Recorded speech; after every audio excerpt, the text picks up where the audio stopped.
Hello. How is everybody doing? What's going on? Let's see. Let's do some welcome ins first. Jeff Kane, welcome. James H, don't know who you are, but welcome. Nice to see you. Night Owl, good evening. Jenna P's here. Stephen P's here. Usama. Koro. Why are you so devilish? Gosh. I'm caught up just like that. I got a Discord notification. Okay. And I'm sketching out my new logo, and I'm not an artist, but graph paper helps a lot. I'm worried about moving to the next step. Sounds very scary. Very, very scary. All right. So I am like all high on catnip right now. Okay. I spent the whole day geeking out, nerding out with Killifish.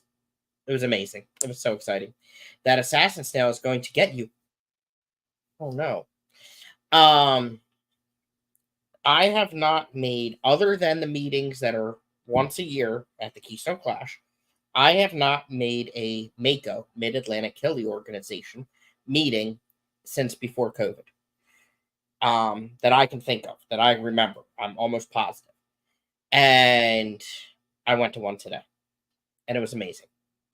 And I carpooled with 2 other people.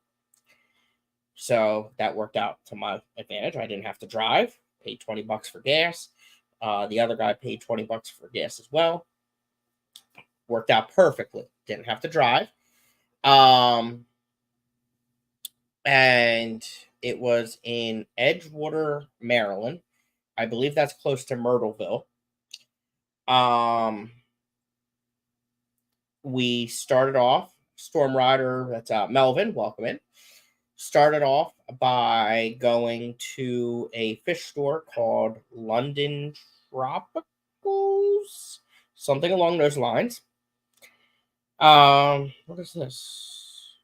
Photos would like to access Apple Music. I don't even have Apple Music. Your music and video activity and your media library. That's very demanding. I guess I'll allow it. Okay, here we go. London Town Tropical Fish Store in Edgewater, Maryland. And the place it was a very small place, but they have like 400 tanks. It's just really tight in there. So basically it's 3 rows, tanks on either side, 3 rows high. 3 aisles, tanks on either side, 3 rows of tanks each. I would guesstimate 1, 2, 3, 4, 5, 6, 7, 8, 9, 10, 11, 12, 13. Probably 20 tanks per row. So that's 60. So that's 180 per aisle. Yeah, it adds up roughly. Okay. Welcome in, Rachel. So we went there.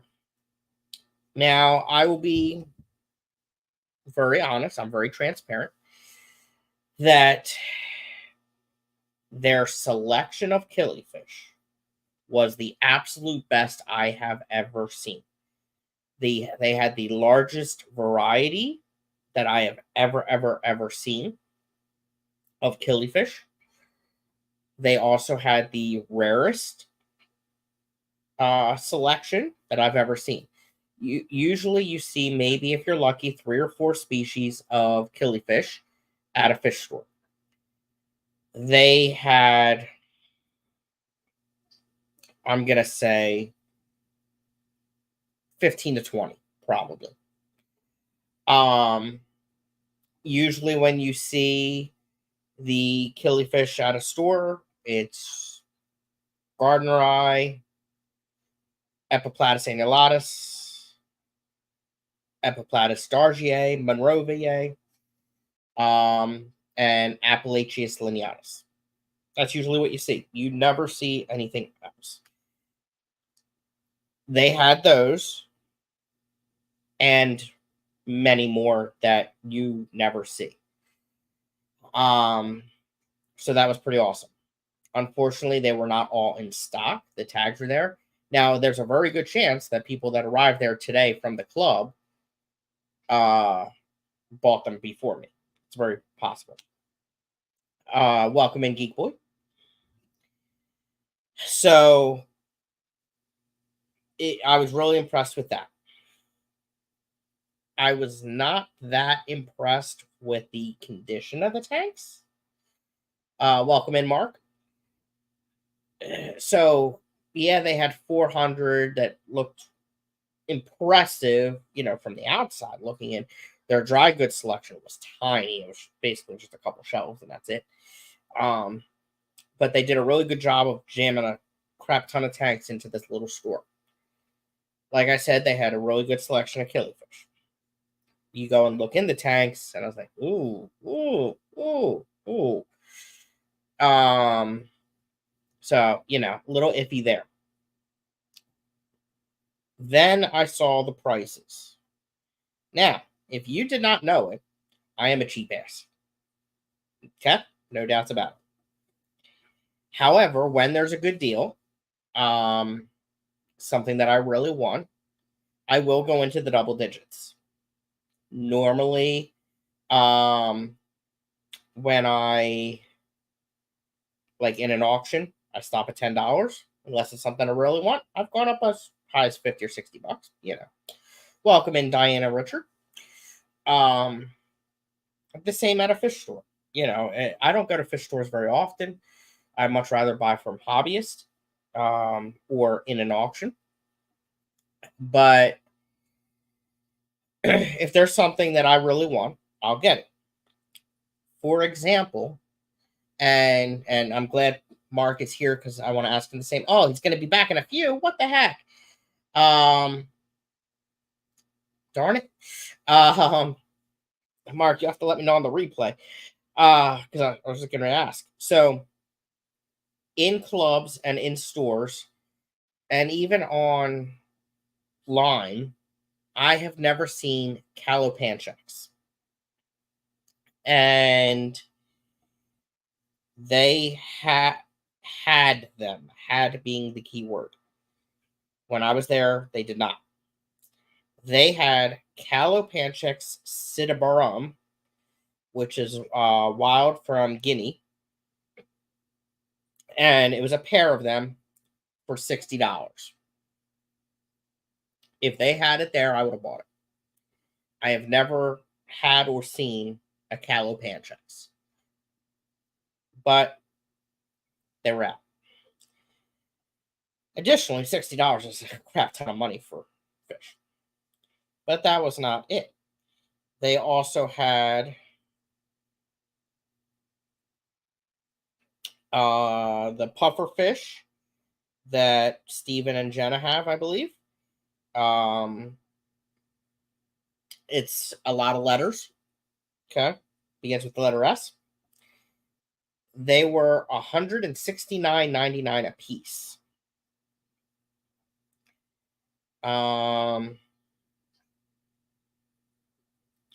They had, these are videos. Darn it. Go back. And they're crappy videos. There we go. They had script Aphyosemian Jerry, $22.99 a piece. Not even a pair. Hold on, chat's talking here. Darn it. I'm sorry, people. Let's see here. Okay.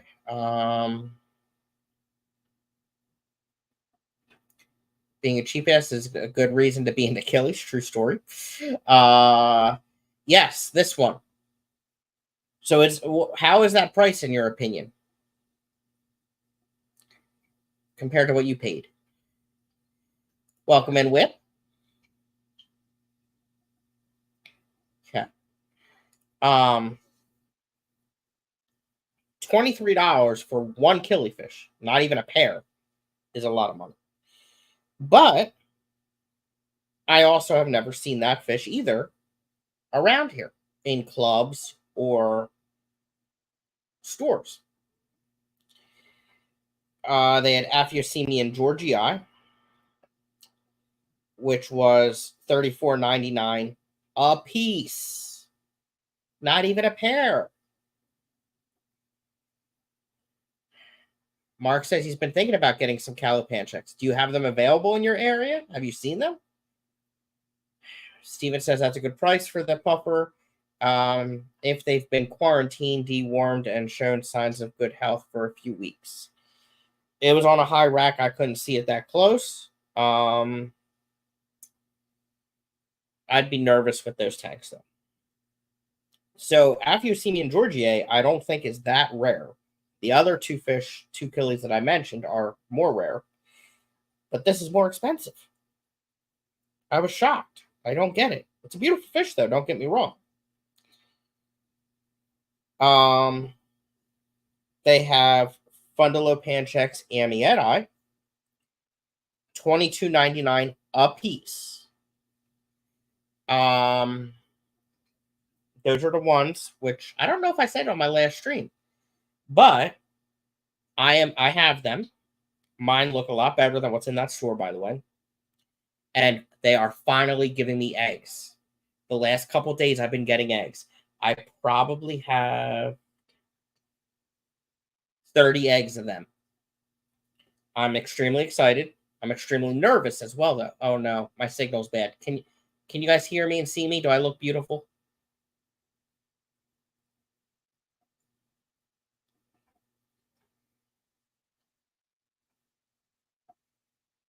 Uh-oh.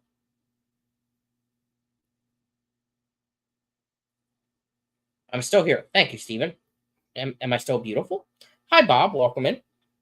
So I have been getting eggs. These are I've heard from a couple people they're difficult. So I'm nervous.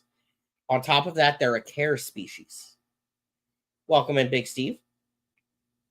So what I did is I took at least 10, probably more than that, and put them on peat moss. I put about 10, maybe a hair under, in methylene blue water. I left the rest on the mop and put them in a shoebox of water. We'll see what happens. Mark says the price at a store is often going to be a lot more. Once you factor in shipping, you're not going to be that far off. That's true. And if they're not available anywhere else. Yeah. That's a good point. Welcome in, Alshon. I haven't seen any Calopanchecs available here, but I don't see any Killifish here. Yeah. I see Killifish. I don't see Calopanchecs. And including from breeders. I just don't, I never know about it. But I'm excited. If I get these amieti to hatch and I raise them up successfully, I'll take 6 to the club for BAP, but that's a decent amount that I'll be able to sell. And if they're going for $22.99 a piece, I might be able to make some money. They had... I took a lot of videos. There we go. Aphyosemian striatum, $20 a piece. That is a common killifish. Aphyosemian striatum is a common killifish. $20 a piece, not a pair, a piece. Welcome in, Nancy B. She's from Tennessee. That's enough. The Killifish. They had Simpsonitis Santanae. That's a rare one. It's $100 a pair. You would never get that out of me until I have a fully set up, successful fish room. But I think that's a good. I think that's a good price, and it's a very rare fish that I have not seen anywhere. This picture is not the best, but I'll try to show it to you. It's a beautiful fish. The next one, really excited for. As you know, I have been successfully hatching and raising. Right, exactly, Mark. You sell them for 20 a pair. That sounds very reasonable. That's what I'm used to seeing. Yeah. Welcome in, Nathan. I've been successfully raising Osiri, doing very good with them. In fact, just today, I the same cup that I've had on the egg watches and stuff had another fry that I found today. Threw that in. I'm doing really good with them. In fact, I have a batch that a week from today I'm taking in for BAP at ACLC. They are selling the Osiri for $30 a piece, not a pair, a piece. $30. I'm excited for that. Shipping would be around $10 for a 3-day. It goes up from there. Yeah.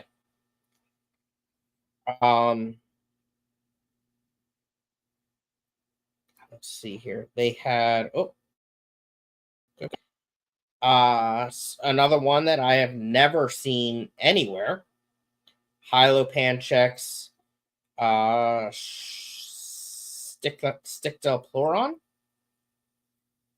I believe that's a killifish. I believe that's one of the newly described ones, and not sure if it's the same or just similar to the one that Johnny from Dance Fish has. I'm gonna send it to him. Wild from Cameroon. And an online AKA Zoom presentation, I believe, was from the guy that is finding that species. They did have a bunch of rare plecos. So yeah. So that's from this store. I did not buy anything. The ones that I really wanted, they didn't have. They had other killies. That wasn't all of them. They had others. It's very expensive as well.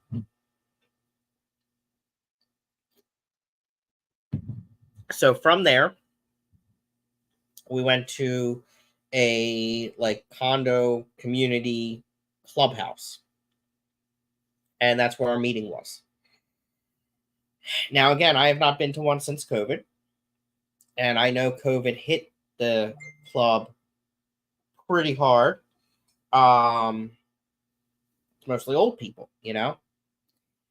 That's a good question too, Mark. Very good question. A lot of them seem to be wild, and not many were they indicated whether they were hobbyist bred or wild caught or whatever. Most were wild. It appeared. I didn't pay that much attention to it, but yes. But I was very happy to see that there were 25 to 30 people at this meeting. That's probably the most I've ever seen at a Killy meeting, at a Mako meeting specifically. And there were a lot of new faces, a lot of younger people. I was very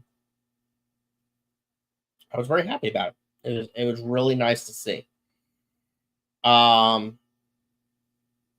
I saw 3 or 4 really young people, younger than me. That's really young. A couple people my age, obviously a bunch of old people too. It was just really good to see them. Really, I was really impressed with that. We started off with, they did announcements and business and stuff. Oh, well, no, first we ate really good pizza and some wings. That's really good. Buffalo, where I guess they were buffalo. Yeah, buffalo wings. Um, delicious. Scotty with a Y, welcome in. And then we started, like the business aspect, paid our dues, $20.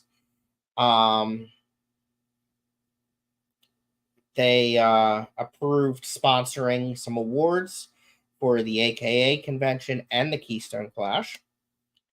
So I'm excited about that. That's really nice.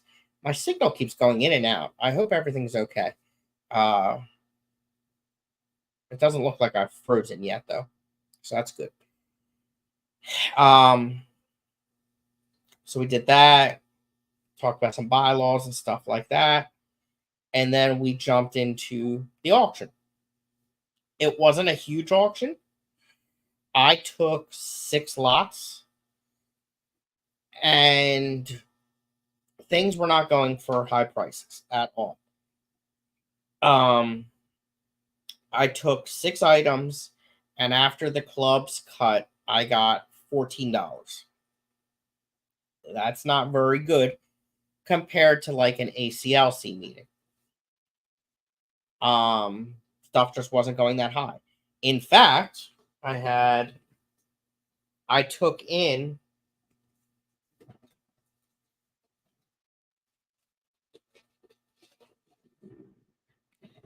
a very young trio of Golden Wonders.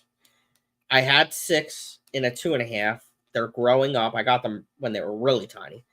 I had 6. I picked out a male and 2 females to the best I could. I could be wrong because they're so young, but they appear to be a trio.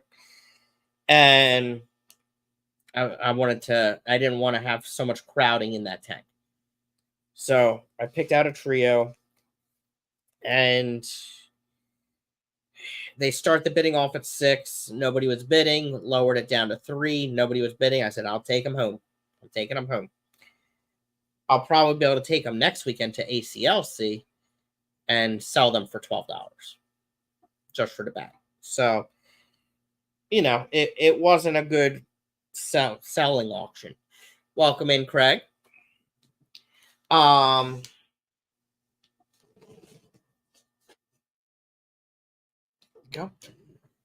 Any tube socks or nose hair clippers in the auction standard for Mako auctions, right?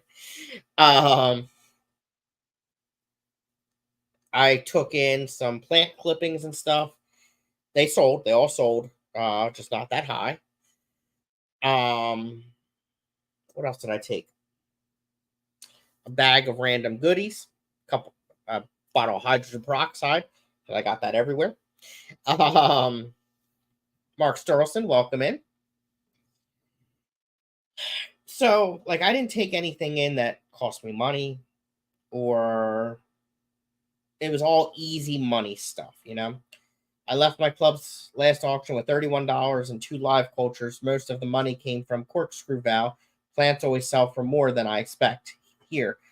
Normally they do for me as well at other meetings, but they did not do good at the Mako meeting today. It's just weird. You would think that the Golden Wonders would go well at a Killifish meeting. But they're beginner killie that most of the people there just weren't that interested in. Plants, they all need plants. Hornwort went for the most money. I was shocked. It was ridiculous. So it is what it is. It's the nature of the auctions. But I'm glad I made $14 because it offset my expenses. You know what I mean? So let's look at what I got.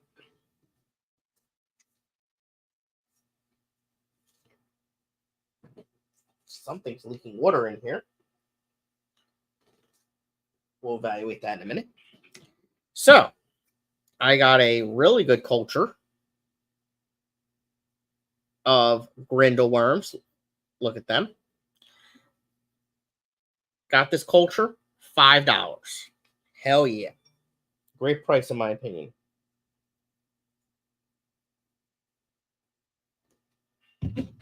Sorry, I got to answer this message.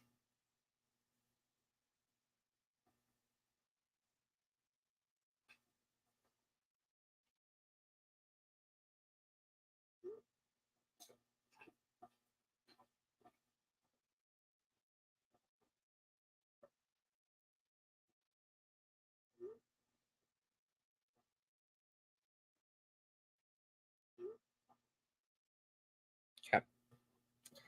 Work. But $5 for a Grindelworm culture. And it's a good one. And it's good timing because my cultures I kind of neglected. It happens. So this will be good to refresh them.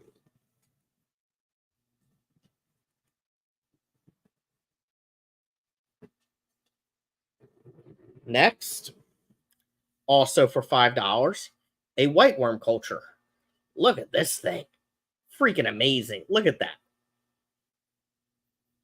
This culture's ready to be split already. I just freaking bought it. I mean, look at them. They're on the top and everything. This is a really good one. $5.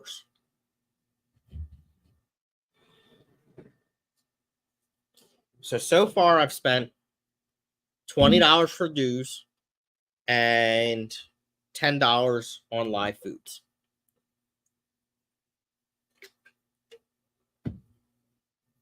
Let's check out chat real quick. It looks like just everyone's saying hi to everyone. Easy breeder plants always do well. Guppy grass is also a big seller here. Yeah. Haven't seen much guppy grass lately, to be honest. My Grindelworms are gone. I might get more. Fish Rumor, welcome in, Steve. Next. I'm excited for this one. As I said, I forget when I said it, the other day on a stream. I don't need any more fish. I don't really have room for fish. But a pair of Gardner Eye yellows. These fish are beautiful. They're not rare or anything. They're just very well bred. This guy, I know him. He's president of a local club, and he's a killie person. I've been in his fish room before. Let me put them in a specimen container. I've seen his fish. I've seen his room, and they're high quality, and they're just beautiful. Now, these beautiful fish, a pair, for the pair, how much do you think I paid? Take a guess. And these are not, these are adults. Young adults. Hopefully I can do this without making a mess. There we go. Woo-hoo, it's cold.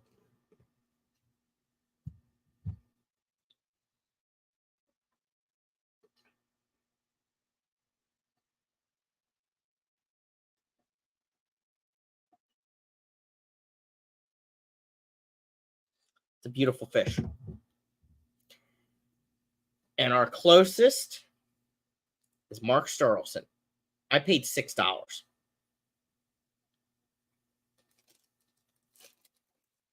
$6 for a pair of these beautiful, beautiful killifish.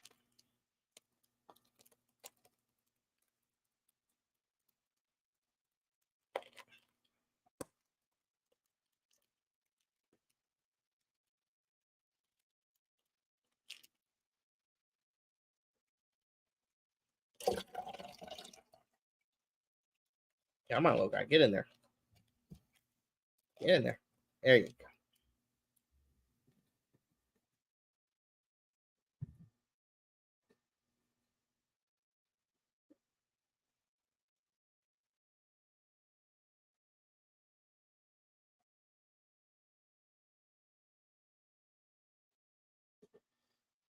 Very happy with that.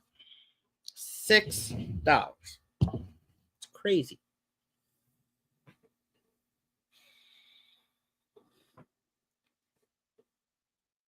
Yeah, a bargain, exactly. I think I missed some stuff up here. Let's see here. Nancy B got some Grindles. Yep, Guppy Grass goes for stupid money. Yep.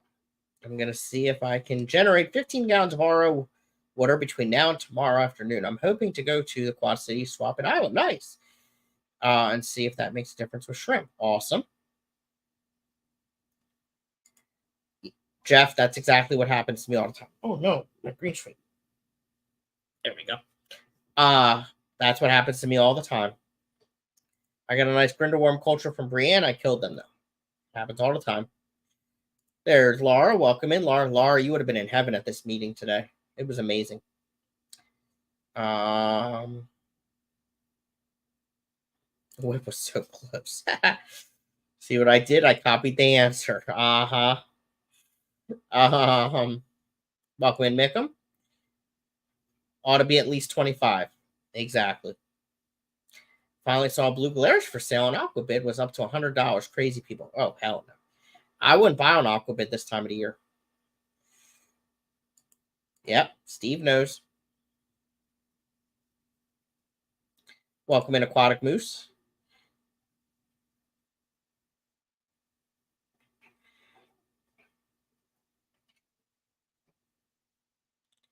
And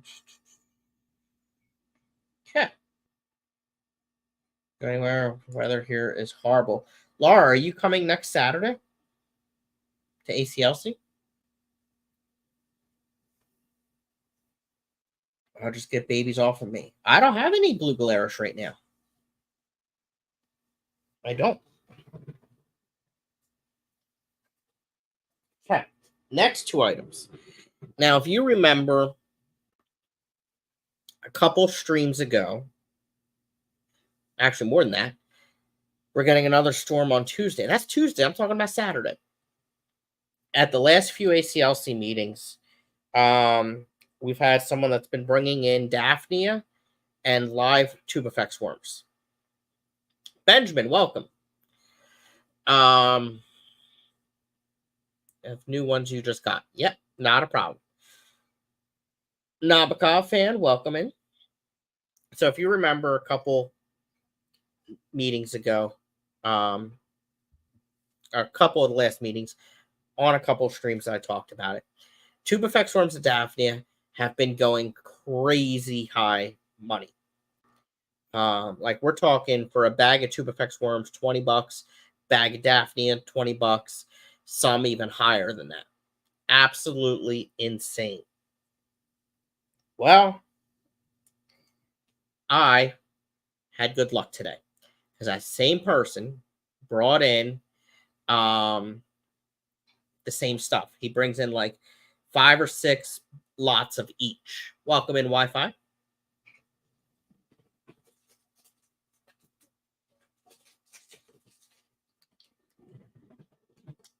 Big bag of Daphnia.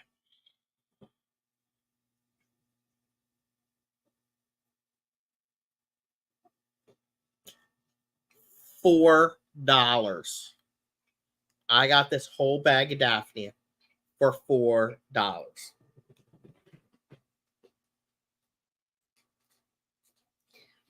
I'm not good at culturing it. I don't know how to culture it. But just that bag of alone of food for my fish, I don't need to culture it. I'll just feed what's in the bag. That's $4 of fish food that will make my fish go crazy. It's worth it. Oh, my nose. Okay,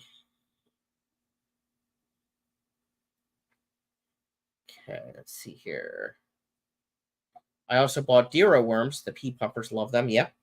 I pulled 2 more black Cory fry today. Nice. Huge female that was gigantic compared to her siblings. Nice. Is that the guy from Chambersburg? I don't know where he is, but probably. That's a ton of Daphnia. Yes. Sabu had live worms. What type of worms at CCY Swap today? How was that, by the way, Steve? How was that? How many different vendors were there? Was it a good turnout? Alshon, millions. That's a great deal. Yep. Has anyone ever tried potato beetles? No. Guide or swap charges $10 for a similar bag. I was able to propagate them for a couple months. Awesome. I've never seen Gardener Eye yellow. I have seen the orange. Yes. It's he's a member of AKA Mike T. His last name has a lot of letters after that. He is oh crap. He's on Aquabid. He sells the Gardener Eye P82s on Aquabid.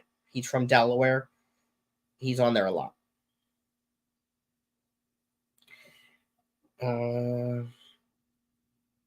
So while I get the next item out, how do you seek out Joe Jessica for Daphnia culture? Guy makes a mint selling Daphnia club. Yeah.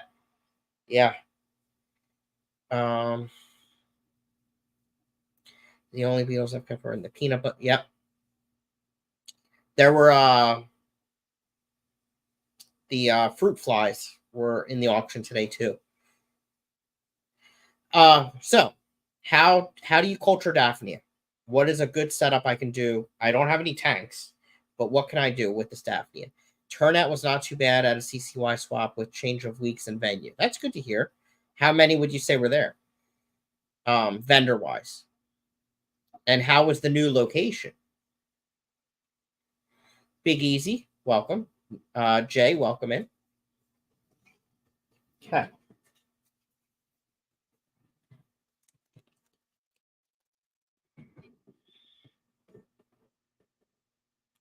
Look how big this culture of live Tubifex worms is. Freaking thing is huge.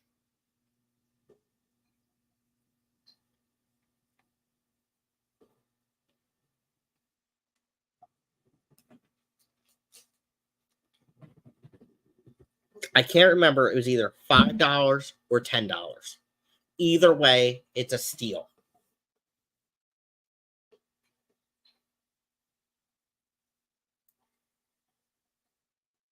Okay. Let's see here.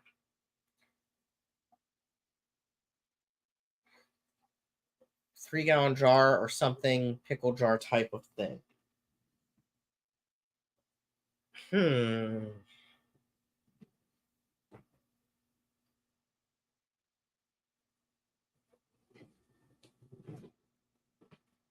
have a 1-gallon.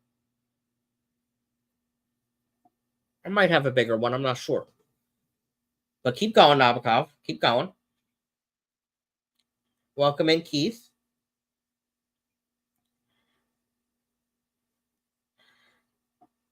In the tubs, I can't do that. They love green water inside. They fizzled out pretty quick for me. Huh.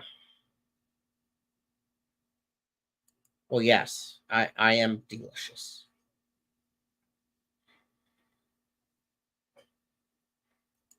Duh, Nancy.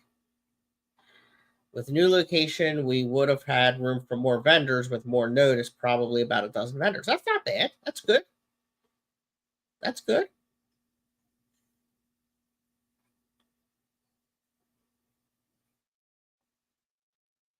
Uh-huh. Right.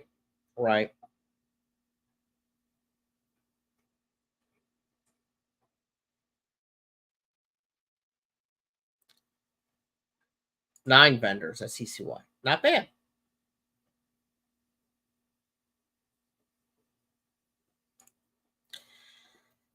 So with the Tubifex, I think I need to put them in fresh water, put them in a container, and put them in my live culture fridge. I think keeping them cool is good, but maybe you can tell me otherwise. Again, I've never had them. For the price and how good I've heard they are for the fish, even again, just like with the Daphnia, even if I don't culture them, If I feed them and it helps them breed and stuff like that, I'm fine with it. Green water, set a jar on a window. Open, jumped. All right, green water. Set a jar on a windowsill, and it should quickly give the Daphnia food. I believe that's the setup, but have to verify. I also heard that the dirty water from the tube effects worms, when I do water changes, similar to how I would do with black worms, put the dirty water in with the Daphnia.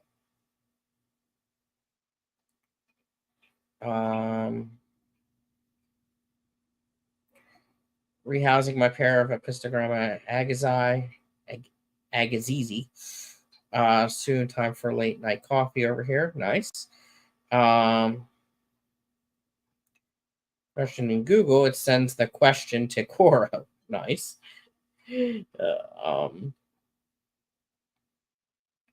Check it out. Co-op has a blog on raising Daphnia. Nice. Has anyone done anything with tube effects? Forwarded to Myrtle, right?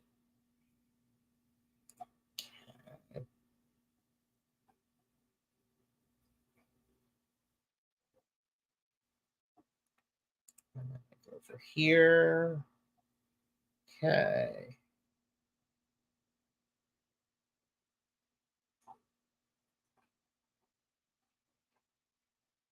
All right. And then why? Oh, there it is. Never mind. Disregard. Disregard. Okay. Oh, no, wrong window. I need to go over here. There we go. All right.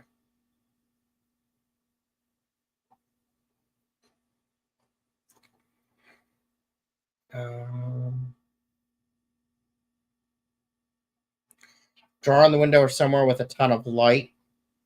Coarse airstone. Oh, they need an airstone. Okay.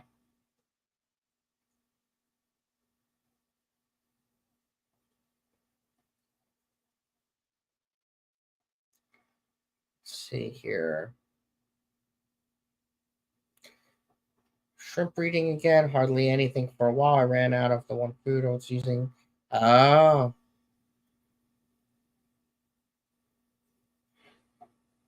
Yeast and spirulina powder, like Rapashi. Okay, I have both of those. That's what I was trying to check. Okay. And how about for tube effects? If you were closer, I could give you a young pair of Lamacemian strigatus. Oh, wow.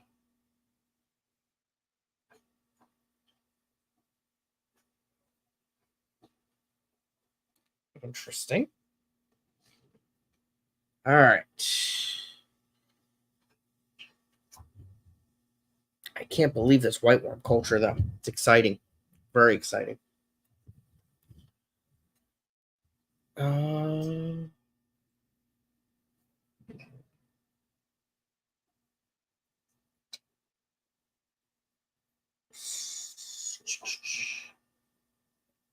I think that's it.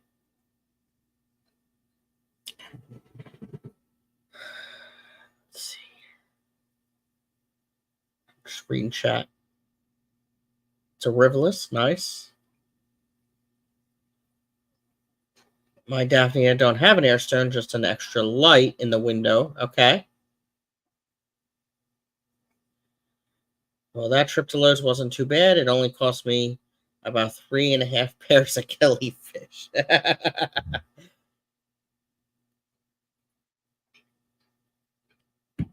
Welcome in, Johnny. Johnny, what is the species of Killy that you have that begins with the H? I forget. Is it Hylopanchex or is it a Hyplopanchex?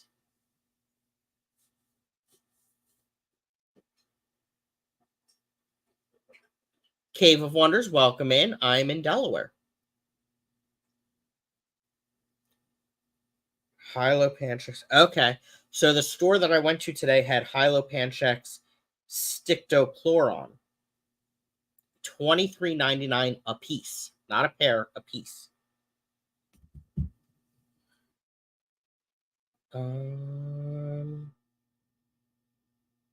Same food and similar setups for tube effects. It mentions needing substrate, peat moss, sand, or soil. Really?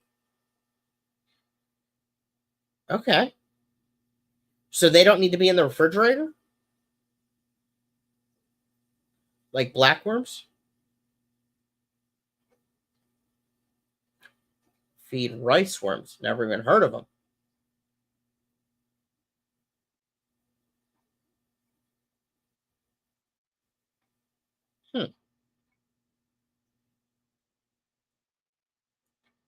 Let's see. I'm over in Oregon. Would love to see that much live food.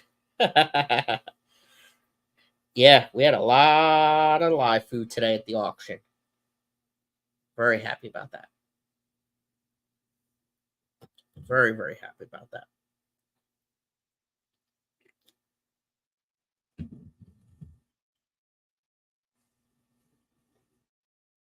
Yeah.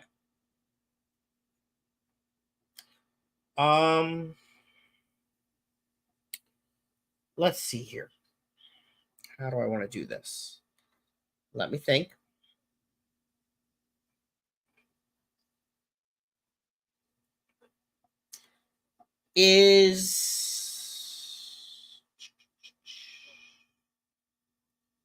Um is Ed, Rico, or Skipper going tonight at 8? I think that's when they usually go.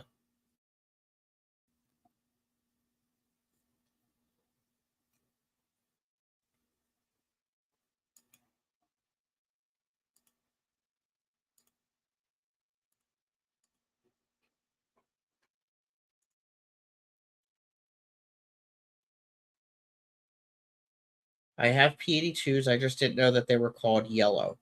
These are not P82s. These are a different strain. He also has the P82s that he sells on Aquabid, but these are a different strain.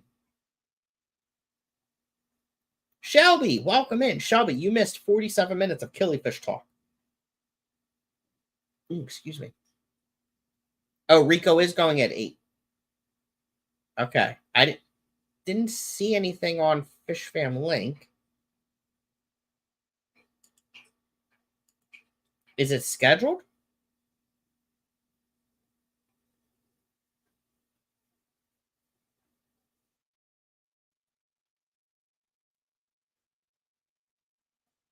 Let's see here.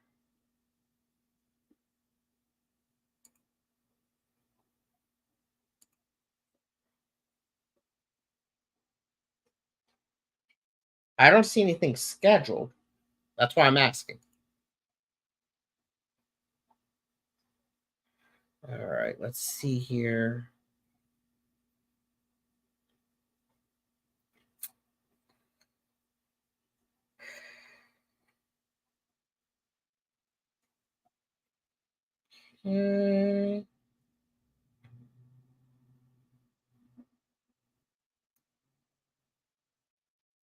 Tonight's theme is Killifish, yes.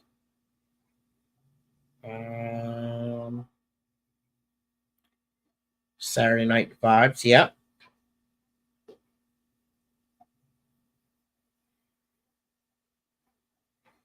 He was sick on, yeah. But I know they also rotate each week who's going between them. All right. Let's get some food here for these guys. So the way I do this, specimen container, water,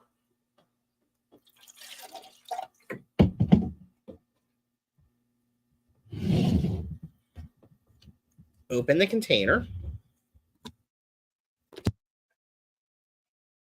There's some on the lid, so we need to get them off.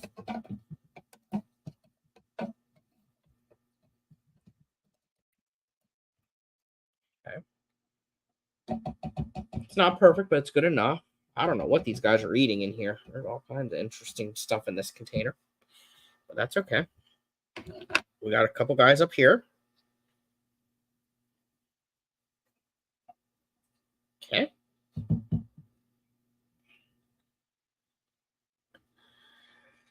We don't want any runaways. We got some up here on the lid. I mean, at the top. You know what I meant.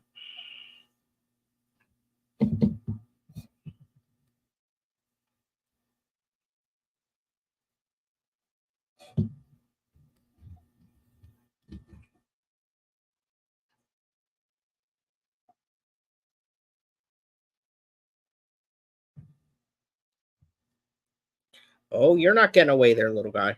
Mm-mm. Nice try. Oh, that guy's on the outside. Oops. Come on. Come on. Don't be difficult.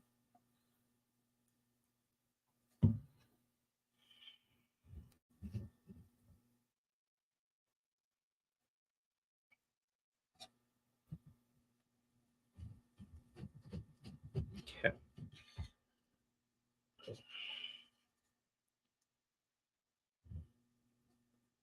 I don't know what the heck all this stuff is in here, but it stinks. But whatever it is, it's freaking working. Better than any culture I've ever had. Okay. Let's put that lid back on.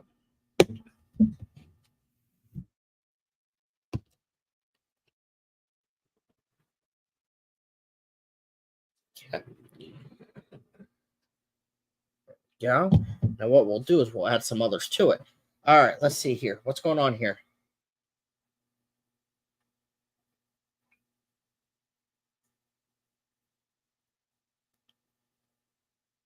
Okay.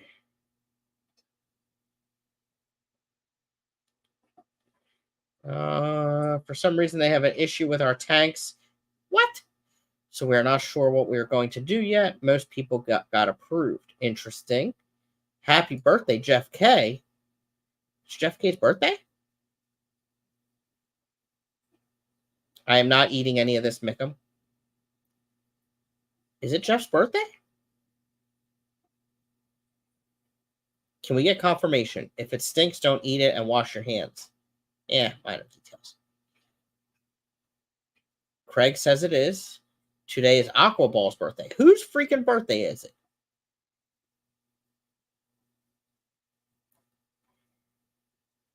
I don't know if that's going to work there, Aquatic Moose. Happy birthday, Jeff. Tomorrow's Jeff Kane's birthday. Happy birthday, Jeff Kane. Okay. Next, we're going to get some of these brindleworms. I don't see any at the top. I don't know if I'm going to be able to do this. Wait, what did I just have? Brindleworms or white worms? I had brindleworms, right?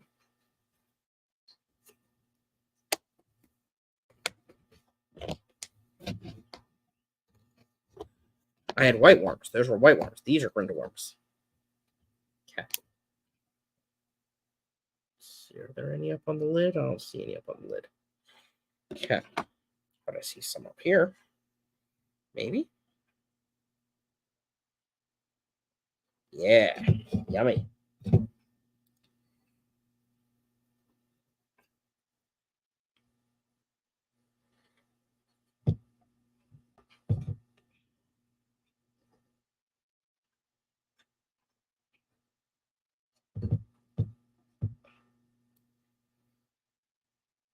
There's a lot more in here, but I would need tweezers to get them.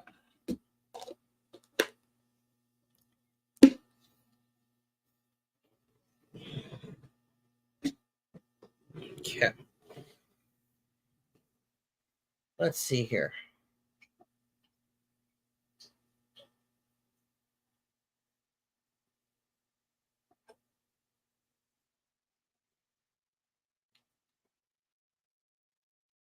Um,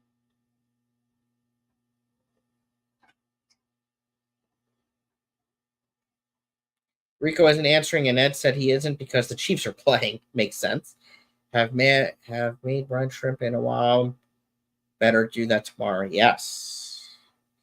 The temperature has already dropped to 33. It was 65 2 hours ago. That's crazy. It's 36 here. It was 50 something today. Ed's on Taylor Swift watch, most likely. It's also Dragonland's birthday today. If you see him at any point, Jeff, I added your birthday to the calendar. Jenna, did you see that it's tomorrow, not today? Just making sure. Thanks for the birthday wishes. Regardless, Steelers were postponed because of the weather. Makes sense. Kenny with an I, welcome in. I've asked for the numbers too, but he keeps them a secret. I've asked for the numbers. What? What numbers? What are you talking about?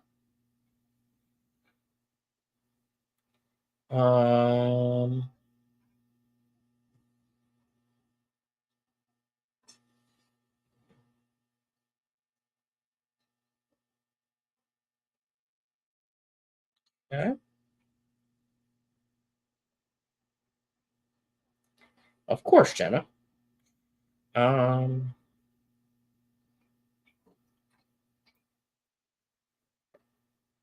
Yeah.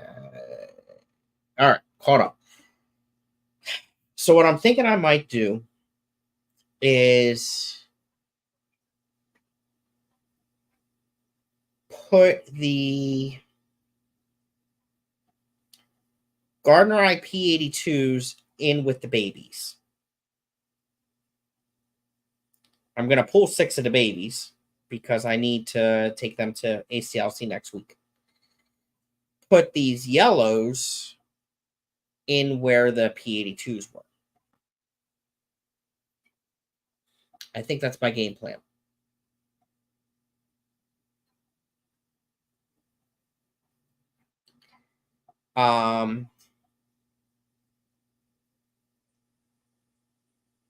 Yeah, we'll see. But I got to try to catch them. That's the other tough part.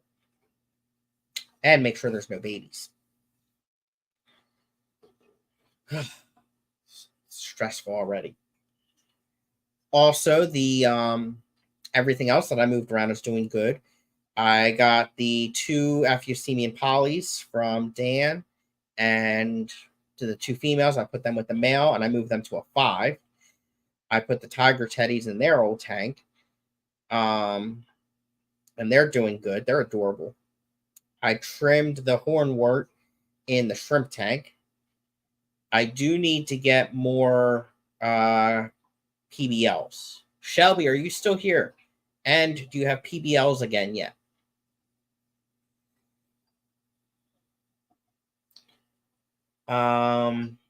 The snails, the Clethon snails, are doing a wonderful job in the 20-gallon high CO2 tank.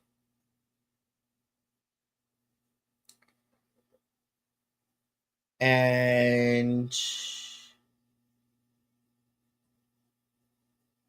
that it? I do have a microworm culture that's doing great too. Okay. While I do this, since nobody else is streaming and there's 35 of you here, I'll keep it going. But I am going to turn my camera off for a bit and multitask. Red crystal prego, but not black yet. Nice.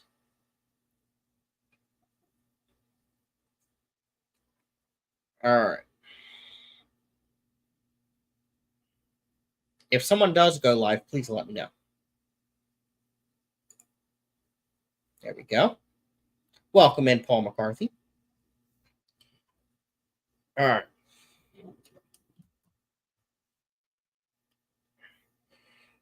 So first, I need to try and catch the Gardner IP82s. And I also need to feed these worms to somebody. Cosman, welcome in. Yeah, Cosman, there's a lot of Killifish talk, but I'm not ending it yet. I'm just moving some fish around.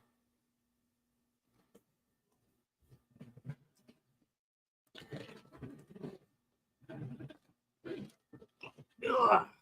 Let's see here.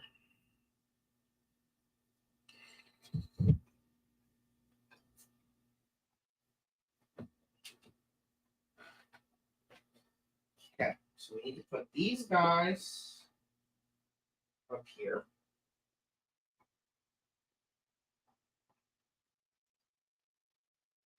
Put this thing over here. I don't need this.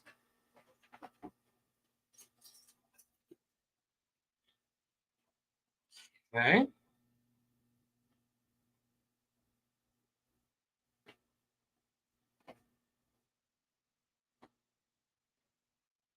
Then I go in here.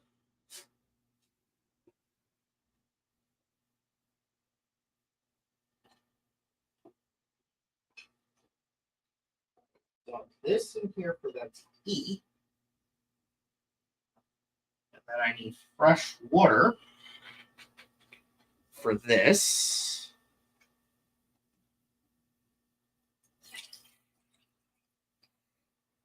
Fill that up. I need a net. Yeah, what the heck did I just get on me? What the heck? Where did that come from? How nasty. I need a net. Right.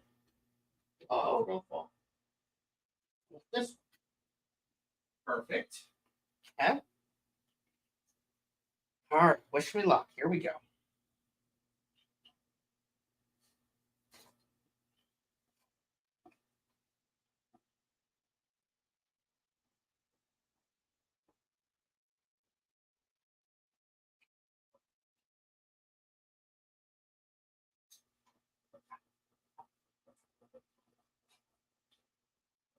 Got two.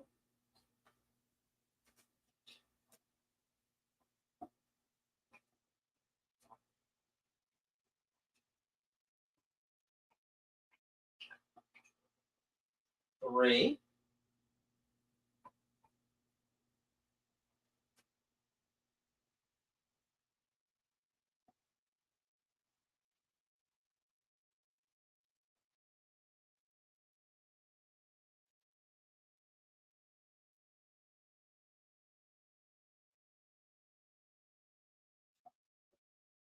Four more.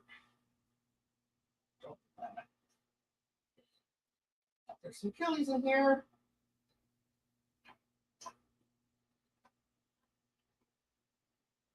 Okay. 1, 2, 3. 1, 2, 3, 4, 5. And one more. There he is. Ooh, he's a fast little sucker.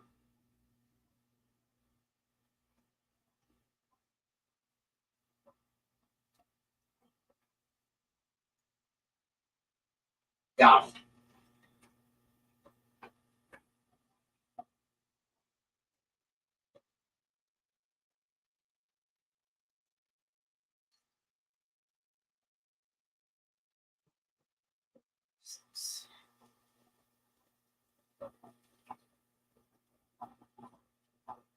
Okay.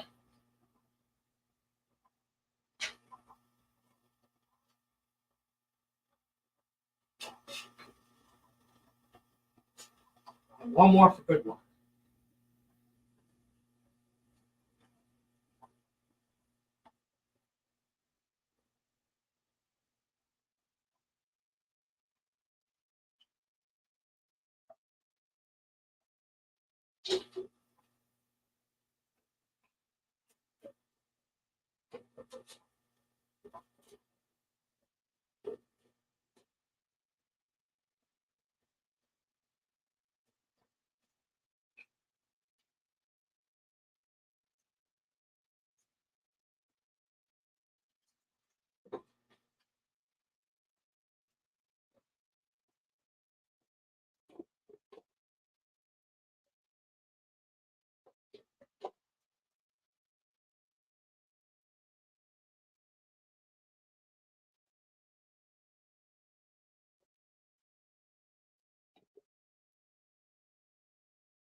lid on because killifish are jumpers. All right. I'm back. Sorry, peeps.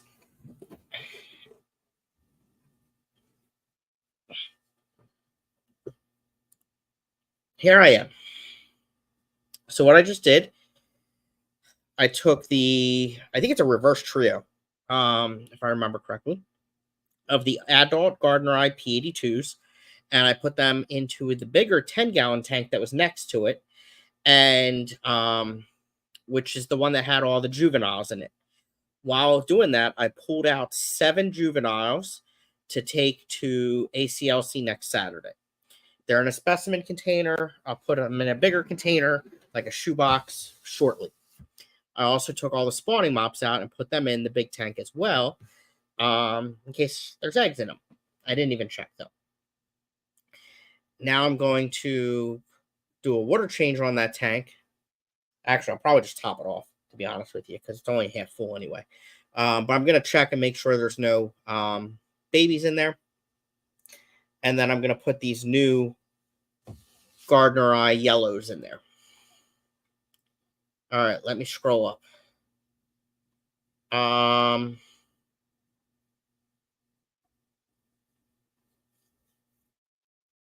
way behind.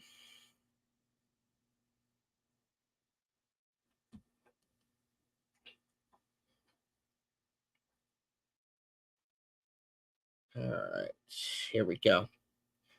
Missed the stream. No, you didn't. We're still here. But you should still watch the replay. Scotty was born under a bridge in 1947. No, I was born in 85. After a killifish and a crawfish made love. Say what? He was then raised by a troll after his metamorphosis and subsequent exodus from the waters. What in the Lord's name are you talking about? Scotty now requires travelers to solve his riddles before they may cross his bridge. I'm so confused. Auction was good today at the meet. No. I mean, for a buyer, yes. As a seller, no. But I got some really good deals. You'll have to watch the replay. I need to get my next Silhouette tank set up so it ages for summer.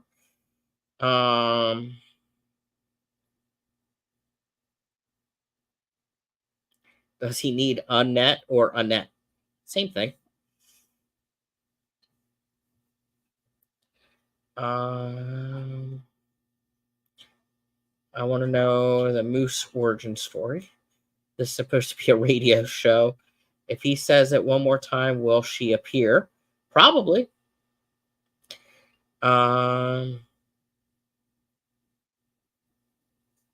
Aquarium Breeder has an article for tube effects. What is Aquarium Breeder?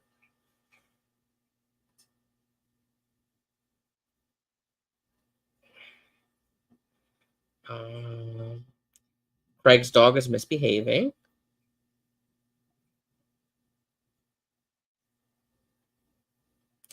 The first blue Glarus on Aquabid is $100 a pair. That's ridiculous. Second is $80. Who are they from? Who are the sellers, though? It's probably not legit. There's a lot that are not legit on Aquabid.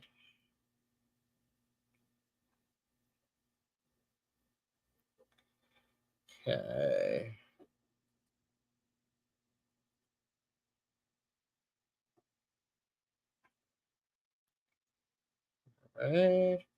Boots asked for your origin story. May have been a little superfluous with some of the details. I agree. Moose won't even share what climate zone he's in. It's a website, very good articles. I'll have to check it out. Link to scientific research studies. It's a site where I trusted 89. Oh, wow. Aquarium Breeders. I'll have to check that out.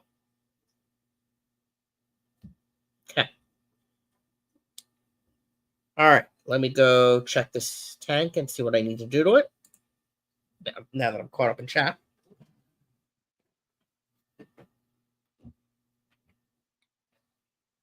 Let's see. Definitely need a sponge to clean up a little algae on the glass.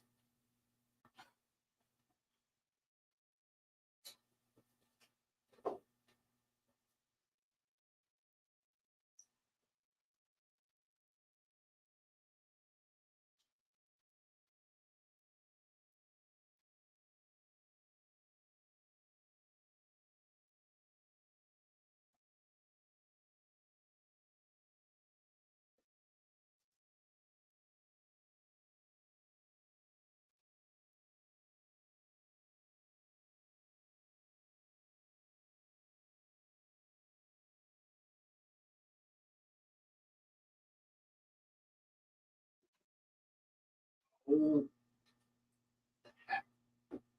Why doesn't that reach? You're kidding me. Gosh dang it.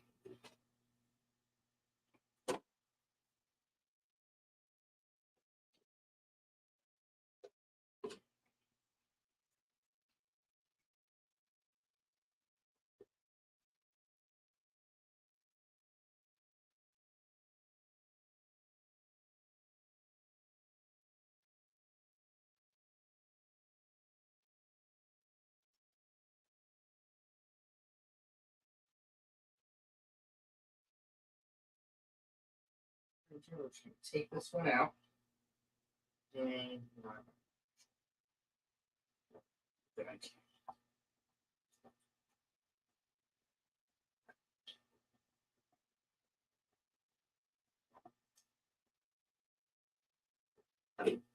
How the heck does this not reach now?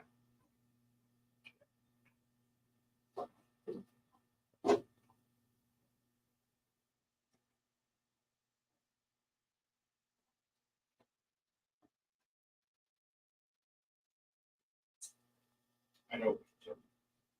Slide it back. There we go.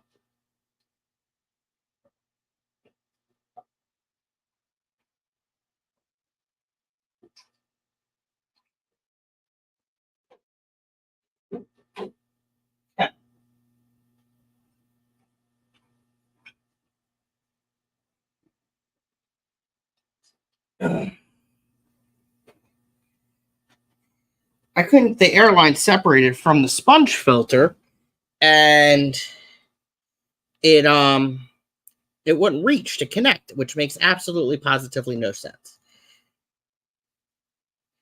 All right, let me scroll up here. All right, waiting for this ridiculous game to be over. What are you watching?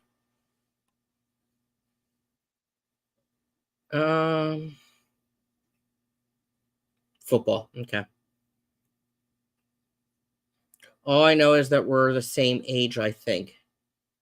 I don't know who you're talking about. Oh, Aquatic Moose. I think I need preheat my bed with heated blanket for tonight. Sounds cold. Okay. So I lifted up the sponge filter, the airline disconnected, and then it wouldn't reach. And I don't understand why not. So I slid the tank back so it's closer, and then it reached. Hopefully it stays. It's ridiculous. I can't wait till I have a fish room. Okay.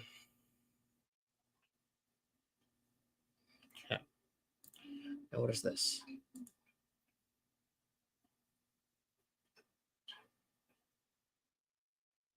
What? Oh, okay. Oh, interesting. Okay. And then up here we got this. What? Okay.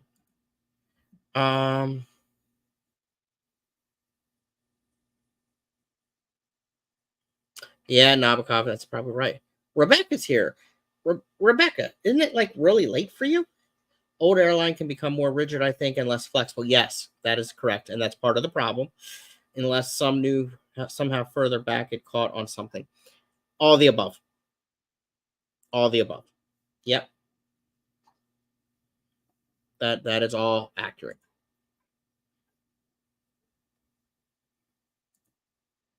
All of it.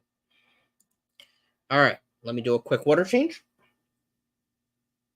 so I can get these guys in their new home. It won't take long. It's only a few gallons.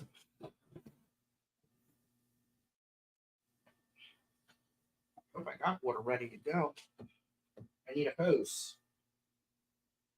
Hopefully, I don't get a mouthful. One of these work. There we go. This one will do the job.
Okay.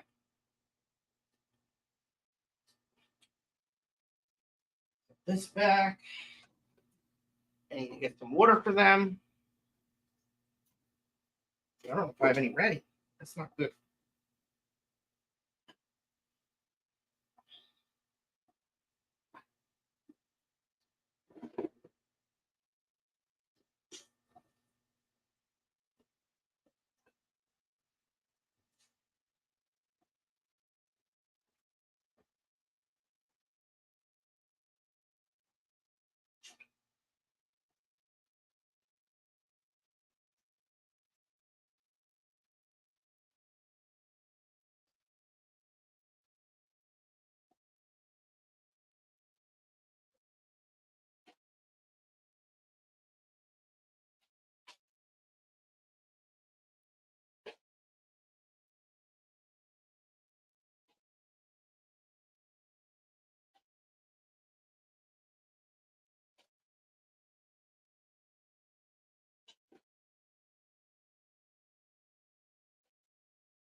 All right. Pour this gallon in.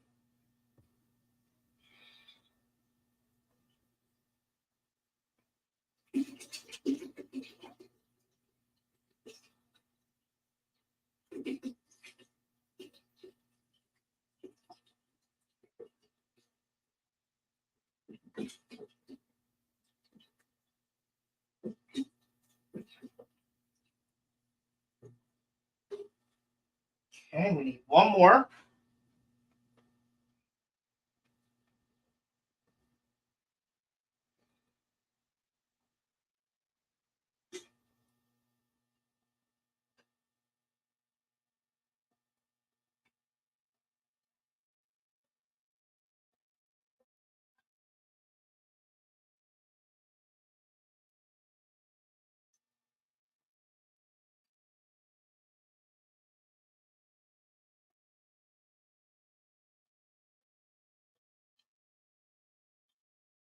All right.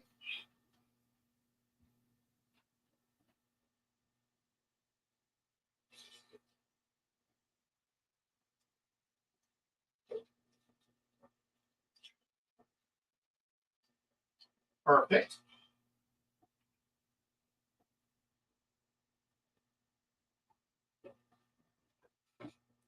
Almost done.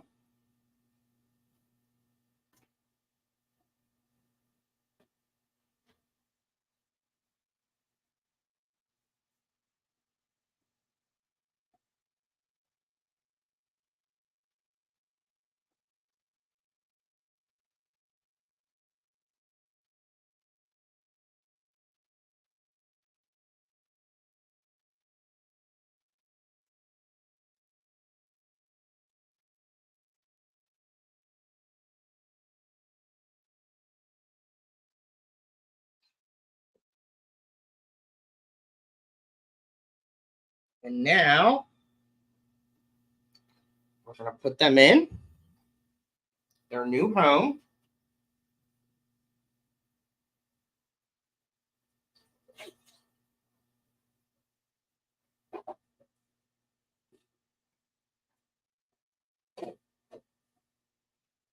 They need a spawning mop. Put this one in.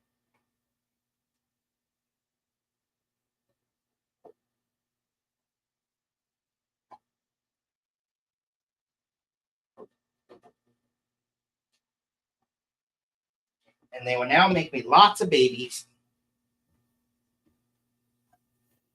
All right. Ugh.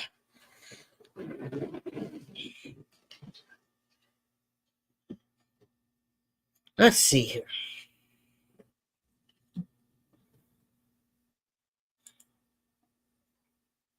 Yeah.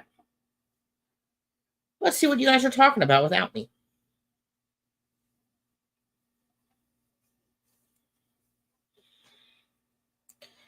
Only here for a little bit, as should sleep soon. I'm going to a few fish stores tomorrow. That's a good time there, Rebecca. All right. And gosh dang it, and just had deja vu from working on my own tanks. True story.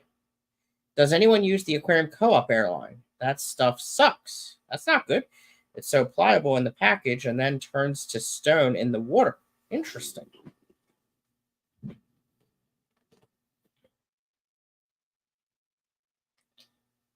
Just playing Animal Crossing, trying to get some more fishes. I've never played that game.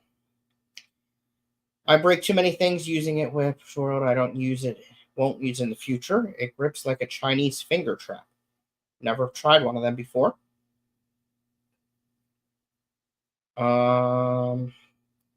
I just use the last of their airline and never again. Once it's on something, I have to cut it to get it off. But see, that also could be a good thing.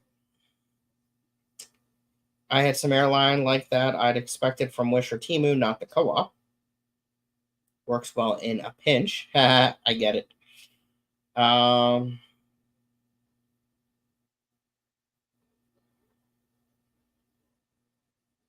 Right, Whip, I'm with you. Yeah. Usually, like I was just experiencing it, was disconnecting.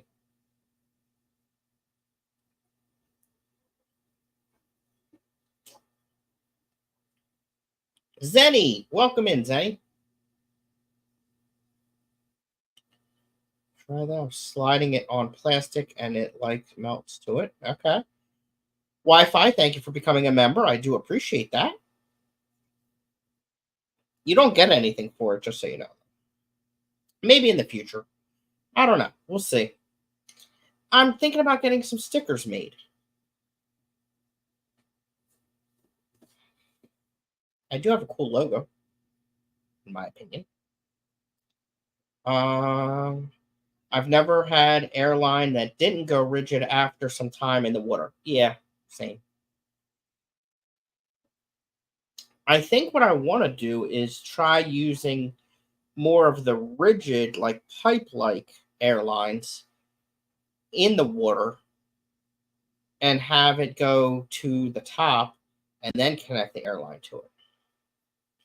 All plans for the future fish room, not for here. I've had larger silicone tubing though, and it kinks so easily. Not sure it would be the same with airline, right?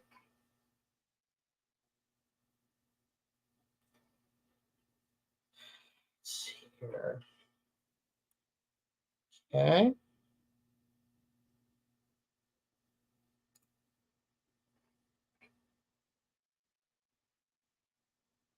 And that, and then we'll go over here. And Melody Rose, welcome in. Good to see you. Cat. Short boiling would loosen it up. Right. All right. So the Gardner Eye Golds are in their new home. Moved the P82s in with the juveniles. Pulled 7 juveniles for next week's meeting. That's good. Next, I need to put the Golden Wonders into a specimen container.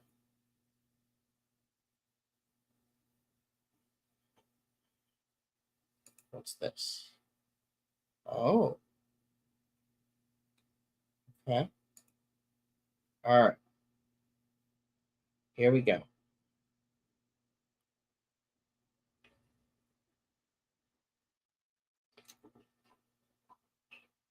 Jeff Kane, I agree.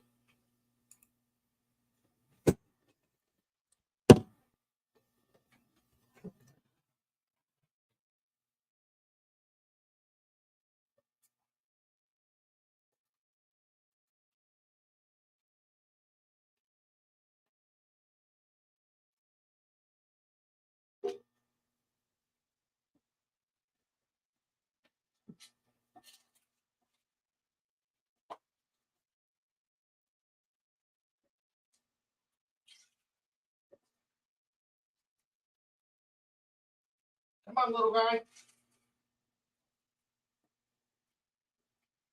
Come on, little guy. There you go.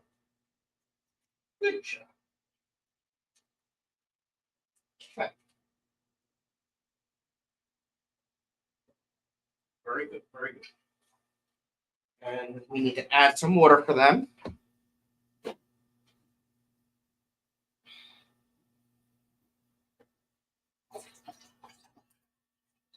There you go. And we'll bring the P82s over, the babies.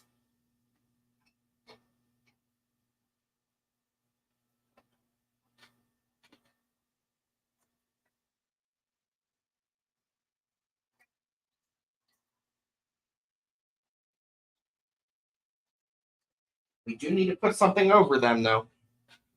I don't trust them.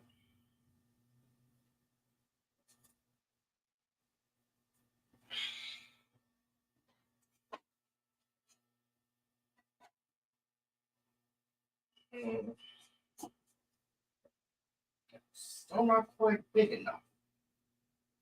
But use will that work? That will.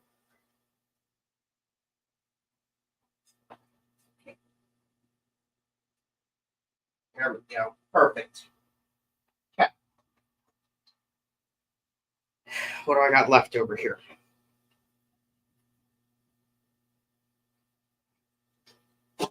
Whoa.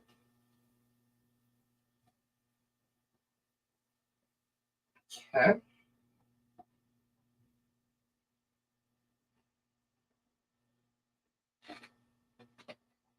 So I need to find something to put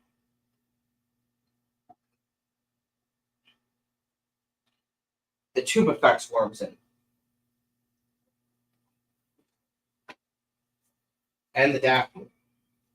What was in this? Oh. I have the lid for this?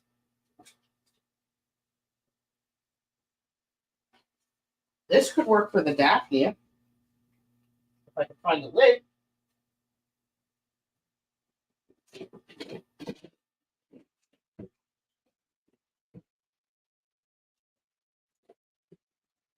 What's that?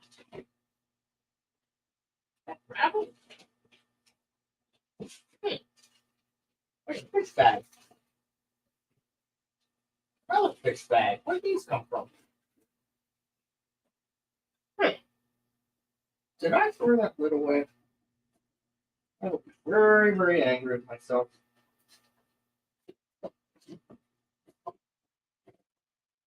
Hmm.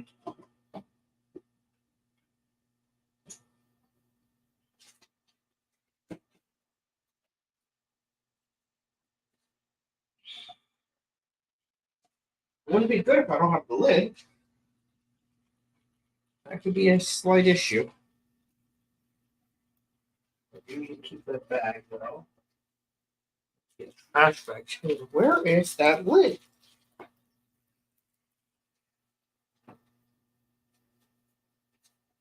Hmm.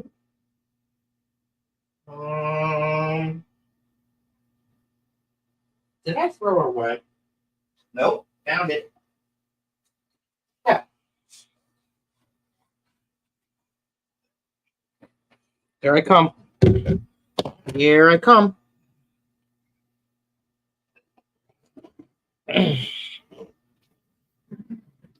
Okay.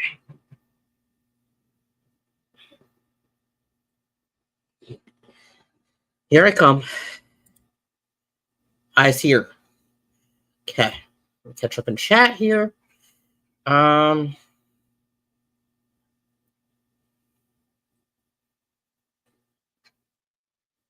have 10 Golden Wonder eggs almost ready. What is on my arm? It's green. Ew. Algae. Ready. I'll do an egg wash. Yes.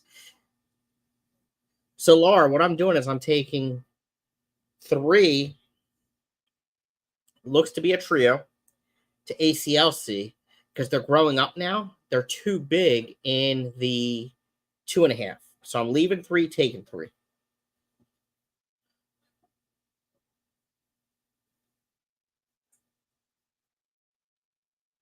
I've never tried extreme nice crumble whip. That's why I like double sponges. Don't have to play with airline.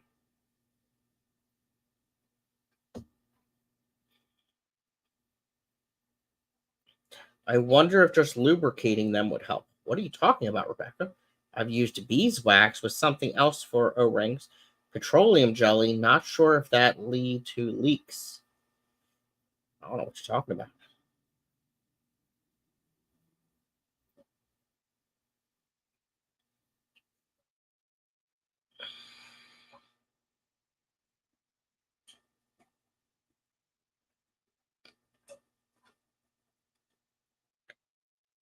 If you have a long enough tail, you can dip the whole sponge in your bucket and... Oh.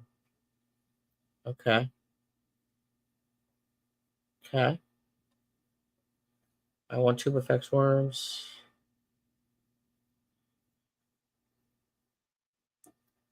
Okay.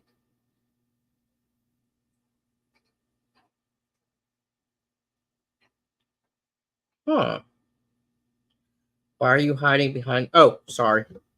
Because we're going to do something with this. Mine and 10, they get good size. Glad you got set. Couldn't tell when you got them. That's what it's looking like. It looked like 2 of them had a lot more coloration, so they're probably males. And then the other 4 didn't. I could be wrong, but tube effects are supposed to be unkillable. Good.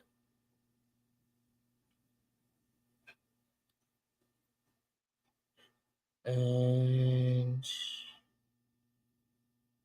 he's going to try and propagate himself into a new culture. That would be amazing. Oh, lubricating air rings so they don't get rigid. Okay, I wasn't sure what you were talking about.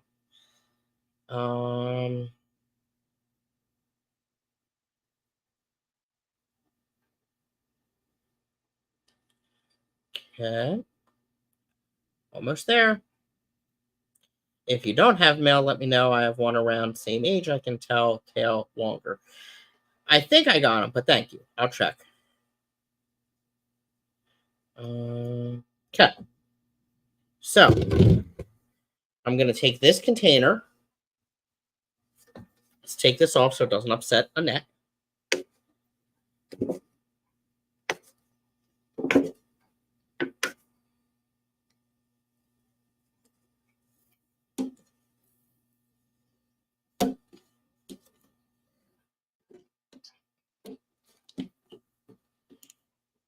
Oh, now it's going to be all sticky on the front. Okay.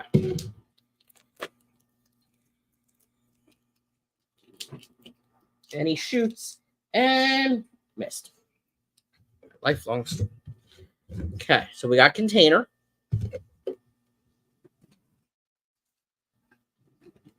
Big bag of Daphne. This could be messy. Let's try. He really filled this up high. And I don't have a knife, do I? Yes, I do. I got a knife. Okay. So I think what we're going to do.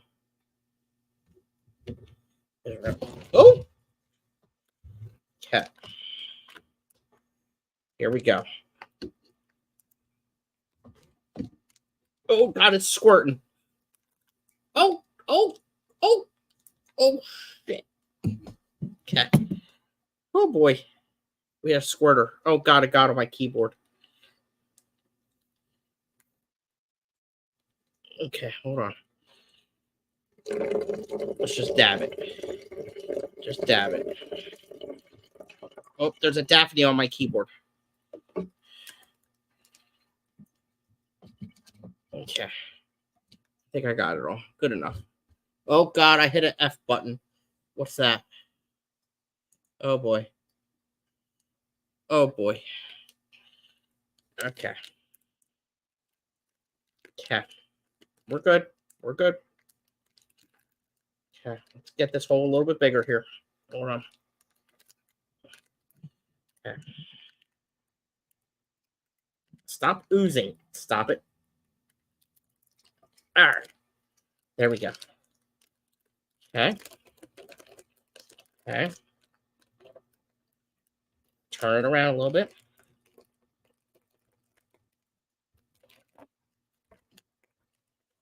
Okay. There we go. Now we're cooking. Now we're cooking. Okay. Get all the little Daphnias out.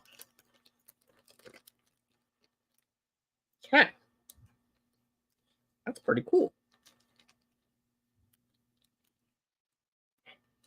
Now there's lots of little Daphnias in here. I should fill this with water and pour it into a tank. I'm going to do that. Please hold.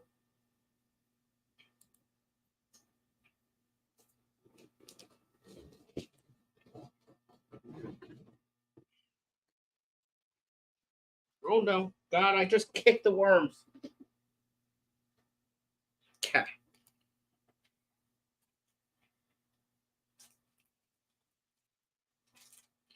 All right. Where's the opening? There it is. Okay. We're going to try rinsing the bag. What tank do we want to do this in? Let's do this in the big tank, just in case it goes bad.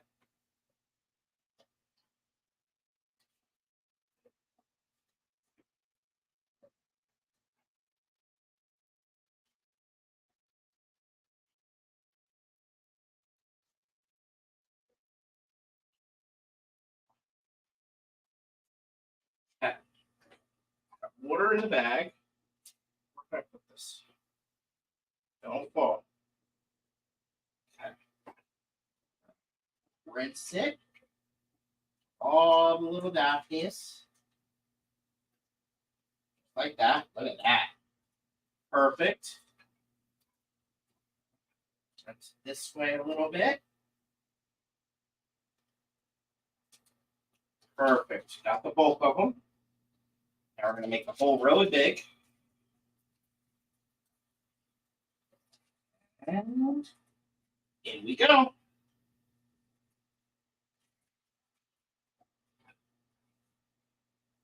Success. Yes, they love it. Perfect. Okay, very good. Okay. Very good. Very good. Okay.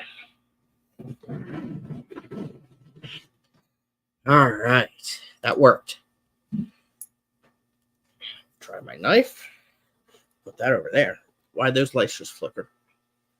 Gosh dang it. That connection's coming loose. Okay. Now,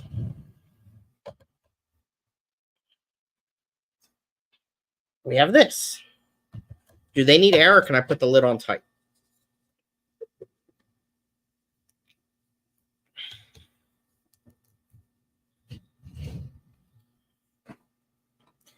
All right, here we go. Let's catch up chat.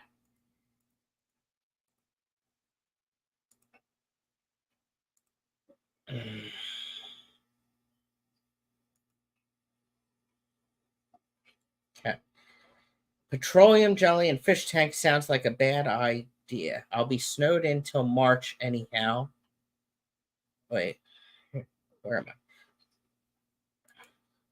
Don't people up near your way have like trucks so they don't get snowed in? Petroleum jelly and fish tank sounds like a bad idea. Could be my kind of night, Jeff. Elaine says, welcome in, Elaine, by the way. I was in a big fish store in New York City. They had a big wad of live tubifex worms in a sink and water dribbling 24/7 on them and a screen over the drain. Okay. So you're near PA, so it's a pickle jar or a pretzel cheese ball jar. This is an escargot shell jar. Sounds like a good time to me. Exactly, Rachel. Exactly. We think alike. That could be bad. Craig says, Zen, when I went to school camp, I won the jelly bean jar competition. There was lots for a little 3-foot kid. Nice. Petroleum sounds like gas. Well, that too.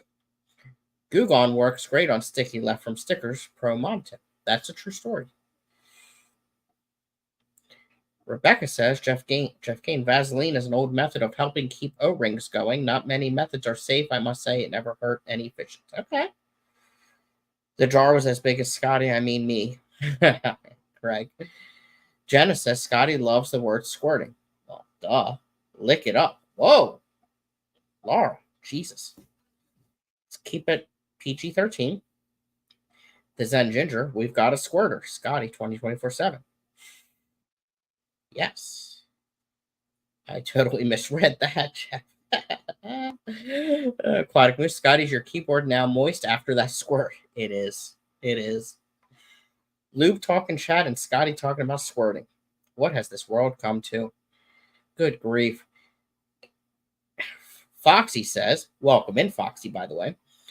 It's probably his most searched word, I bet. Foxy, you are terrible.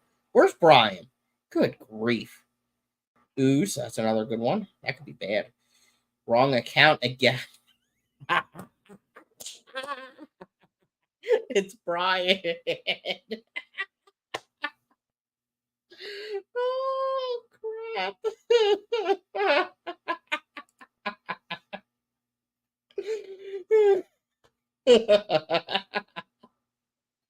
We're going to pretend it's Foxy. Oh, shit. Oh, sure. Use Foxy's account for the dirty comments. That's funny. Oh, that's so funny. Good night, Rebecca. Oh, boy. That's a lot of Daphne. That's what she said. I'm not sure he wants to catch up with chat. Is that the larger Daphnia, Daphnia magna? I have no clue. It looks freaking big. How do you draw shrimp legs? Just a bunch of lines. Just lines. See, that's what Aquatic Moose said. Yes.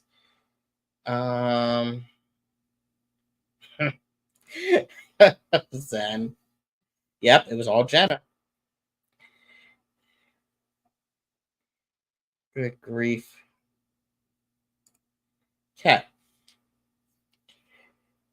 And you said for the Daphne, I want to give them yeast and rapashi, right? Let me go find it. Please hold.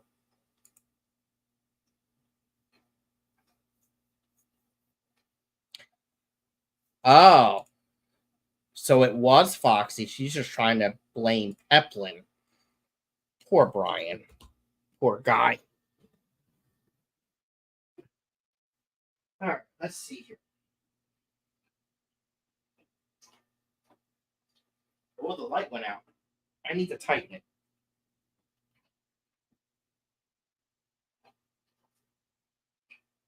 There we go. Okay, where's my rapashi? Do I have it? I do. I see it.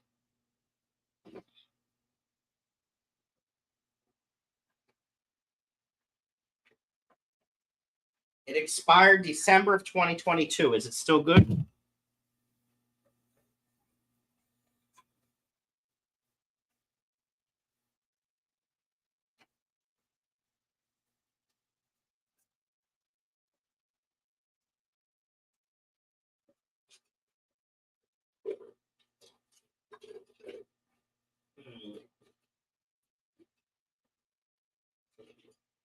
There's some. Found it. Okay.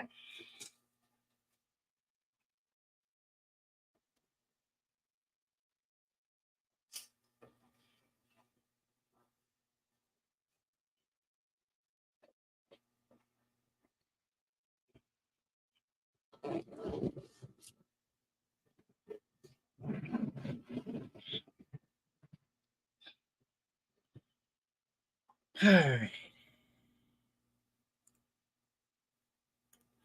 Let's see here. Yes, yeast or Rapace spirulina. Either or. Oh. No, it really was him. It happens when you use the same computer. Peplin, what's the final answer?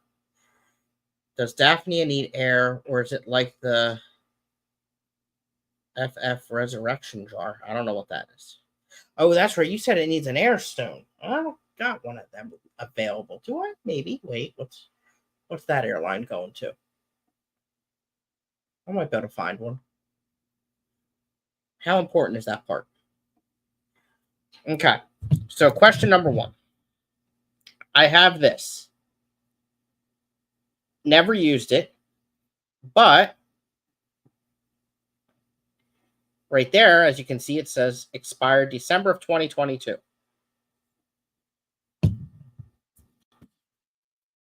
And then I got yeast. No, approve. I've seen both. I've seen both to use air and not to use air with Daphnia. They don't use air. People say if you don't use air, people say the bubbles can get, or if what? The don't use air people say the bubbles can get caught under their shells or something. No air assumed, not an air stone. Hasn't been opened. Good question.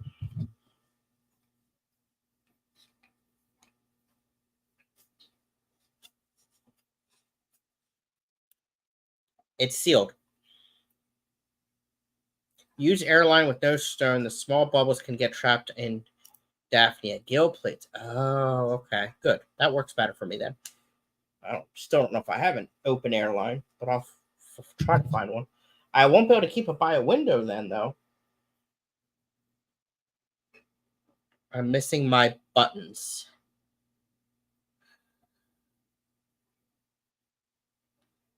If it's sealed, you're good, I would think. Do not use air. Daphnia hate movement, and they waste a lot of energy trying to fight the current. Oh, good grief. Now we got conflicting answers. So let's back up a step. Just use Rapace, don't use yeast. Is that accurate?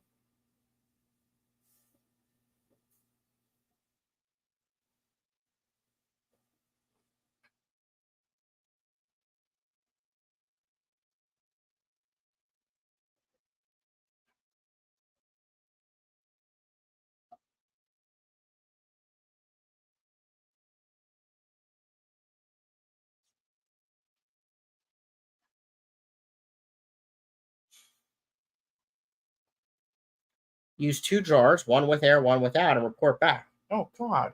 I don't have 2 jars. Do I? I don't think I have 2 right now.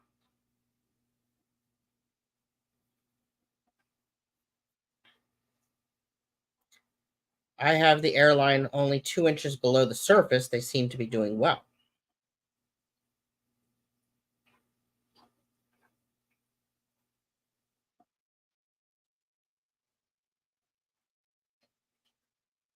I would think very light air. Okay.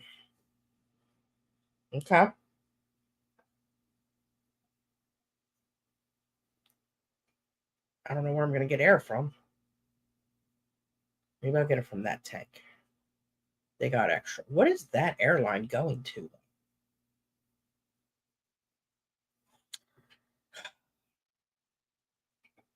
What's more important, light or air for them? Like sunlight or LED light? And how much Rapace? I got a lot of questions.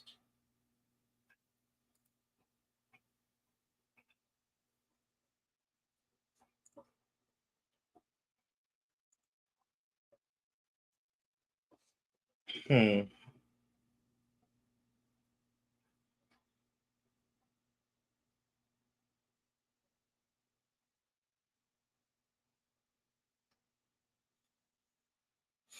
Are they moving around well without current? Then skip air.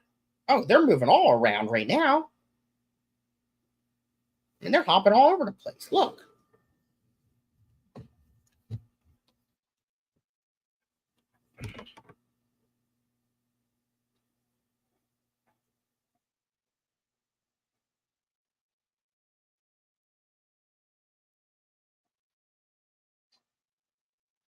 They're all over the place.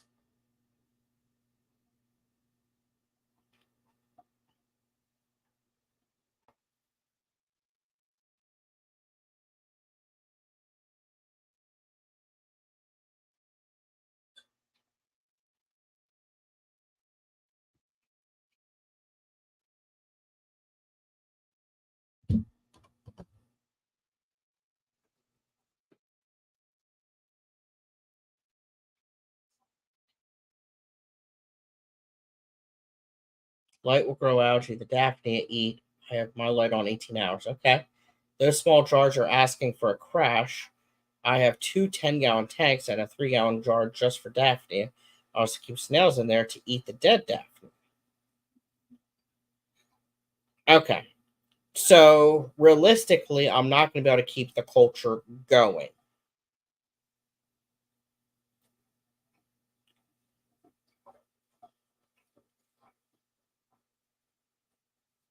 No smaller than a 1 gallon. This is about a gallon, maybe a hair tinier. So,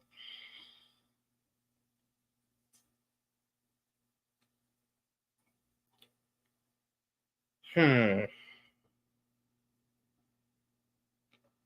going to be cycling it quite a bit because I'm going to. I mean, I have a lot of tanks. So while this looks like a lot, if I feed it once a week, it's going to diminish it pretty decently. Will that keep it going, or is that going to hurt it? How much do they reproduce?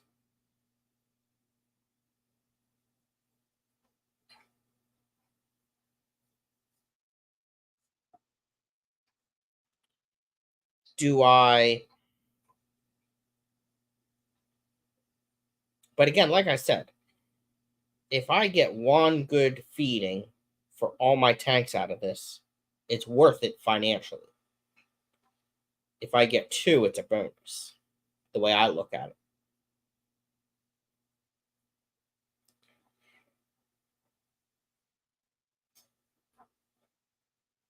Do they need the light if I feed them? And how much should I feed them? Do I feed them the yeast and the rapashi or just the rapashi?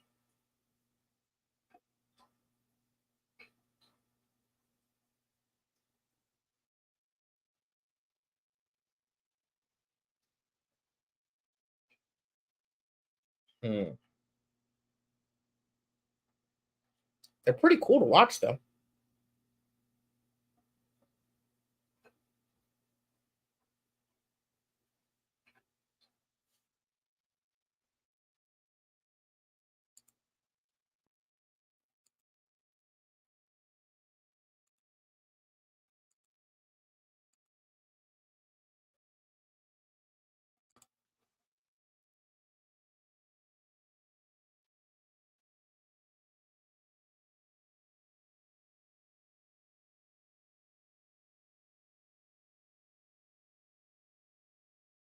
Nobody's answering me, or there's a big delay.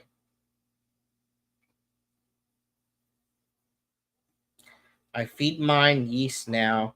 I lost the green water culture. Daphnia stragglers ended up in there. Okay.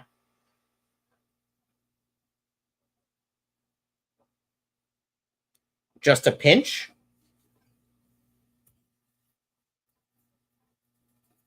Or like a teaspoon?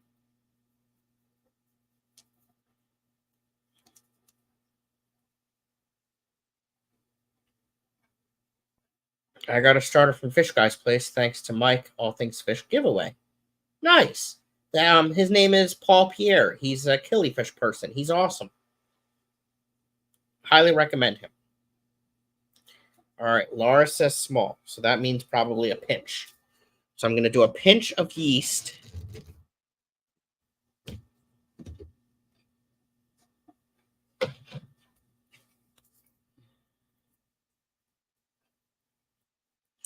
Do the Daphnia like the dead leaves from plants and stuff? Or am I mixing them up with something else?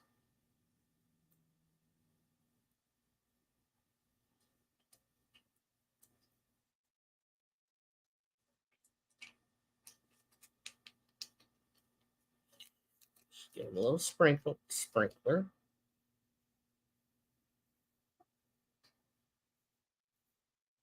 Did it go in? There we go. Okay.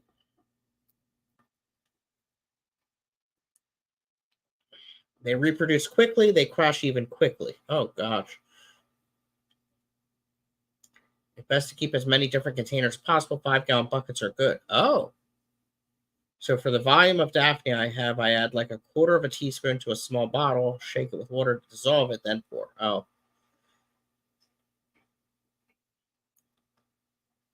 Collecting spoon. Okay. I used to do separate yeast jar infusoria like dead leaves. Daphne, I haven't noticed a difference. I keep cultures relatively sterile though. Okay. No, I didn't dissolve it first. Oops.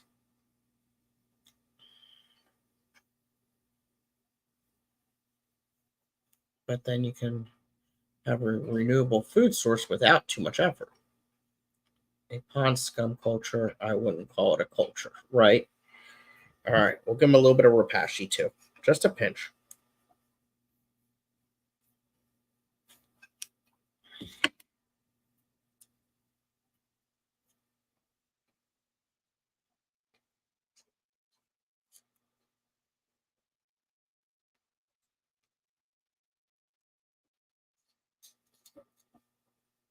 Ooh, stinky.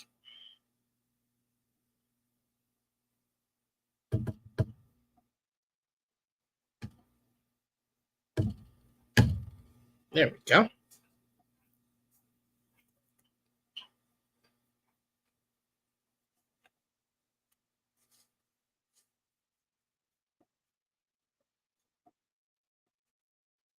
Put the lid back on.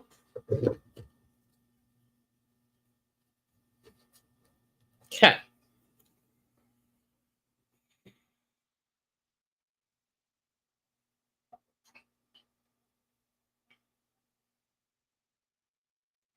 Like water with yeast and sugar in a small jar or cup with the lid half on. Oh, wow. Sharkfin Adventure says, no, yeast didn't dissolve. Yeah, I didn't dissolve it first. I didn't know I was supposed to do that. I haven't tried it yet, but I just heard swishing grass or aquarium plants in the water. Okay.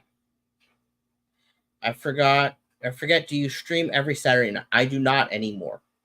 The only reason I'm streaming tonight is because I had an exciting day, and nobody was streaming tonight. And I was hoping like Ed, Skip, or Rico was going to go at 8, but I don't think they are. Let me double check that, by the way. I didn't get any notifications. No, it doesn't look like they are. But no, I don't stream every Saturday night. And then you feed from the activated live yeast that you dissolved in water and feed sugar and a multivitamin. Okay, too much food. If you have ram's horns, add some to the culture. Okay, I can do that. I can definitely add ram's horns.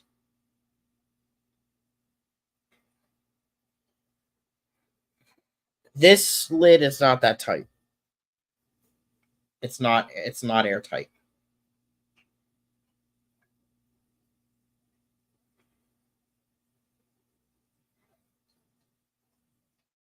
Okay.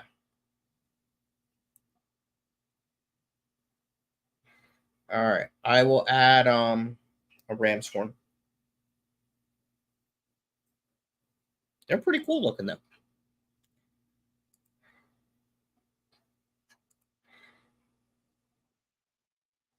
Need to dissolve before and feed a few drops. Okay. Lesson learned. All right. What should I put the tube effects worms in?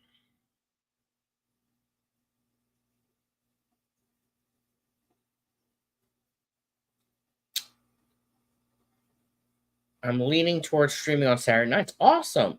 I want to try and make it a weekly thing, but definitely every 2 weeks. I figured I would go before Ed and Rico. It'll probably turn into a 2 hour stream because I enjoy hanging out with y'all. That's awesome. So, like 6 to 8. That's a perfect time. You should do that. That's a great idea, Nathan. 6 to 8 on Saturday nights. That's awesome. Oh, come on, Coro. You're supposed to know these things. Should we try Googling it?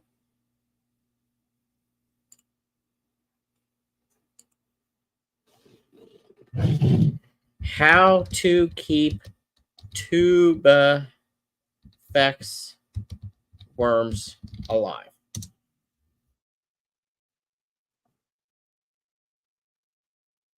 Do tube effects worms need air pump?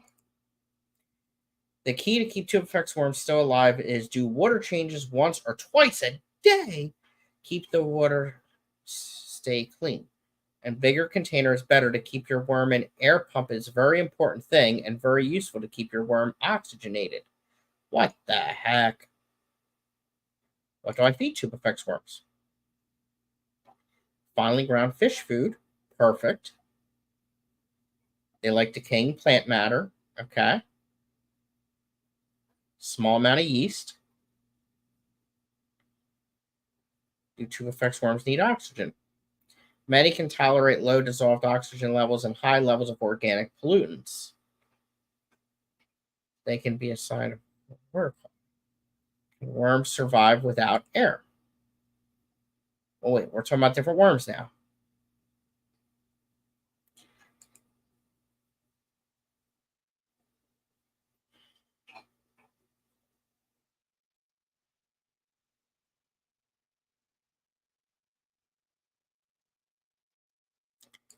Let's see here.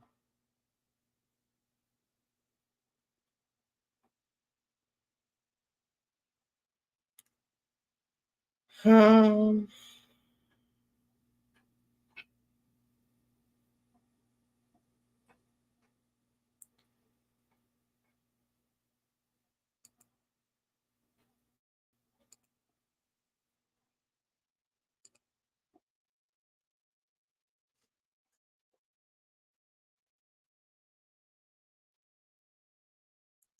catch up in chat here.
Let's see here.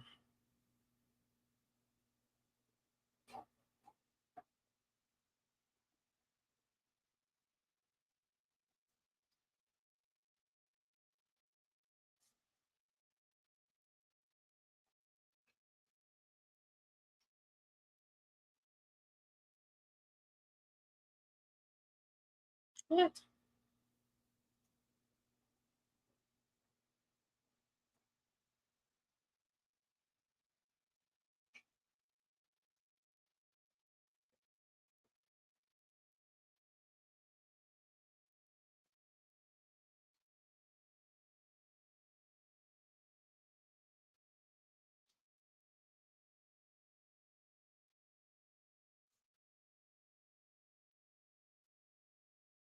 Hmm.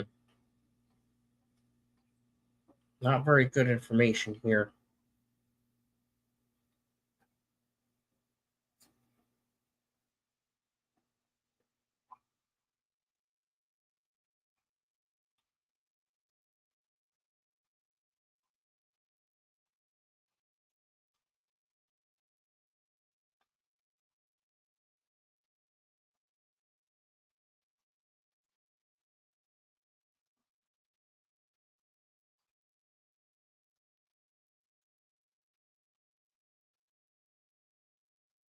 It says you can put them in the fridge.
The usual way is to let water drip steadily on them and allow to overflow. Some people keep them in the toilet tank in a container so that every time the toilet is flushed, the water is refreshed.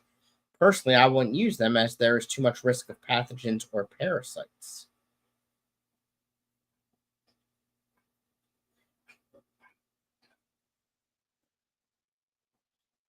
All you need to put tubifex worms in a bucket of water half full, change water regularly, and also strong air bubble. I have mine in plastic Tupperware in the fridge. Just change the water every day or other day, and you'll be good.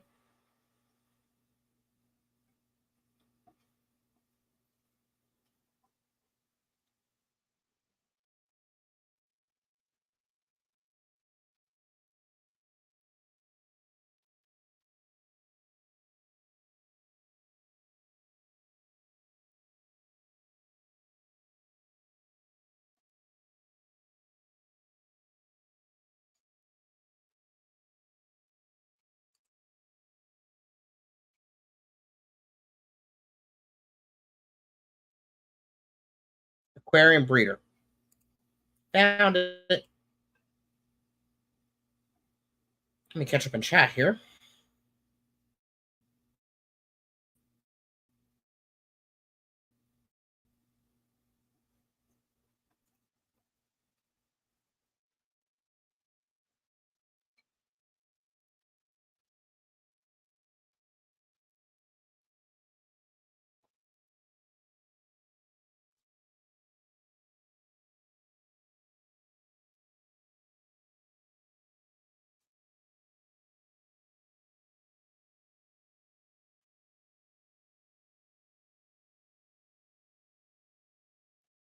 Huh. Jeff Kane, I just kept my tubifex worms in the fish tanks like sea shrimp. Really? Interesting.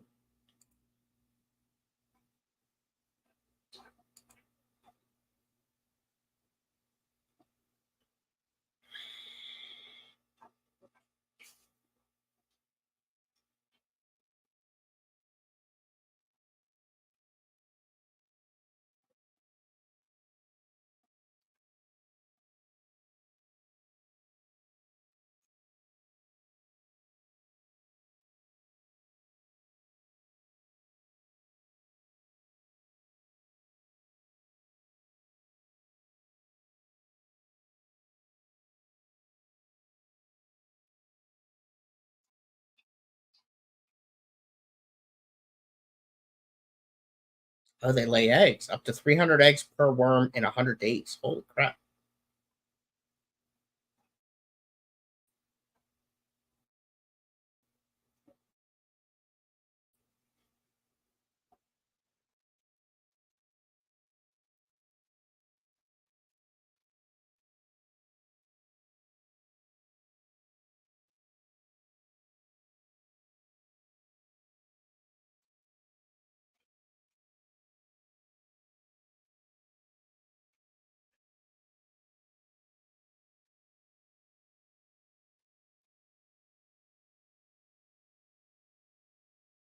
Yeah, it says peat moss, sand, or soil,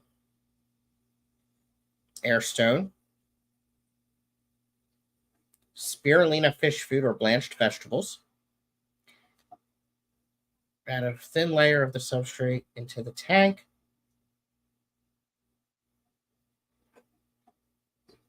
Less than a half inch. They want a filter.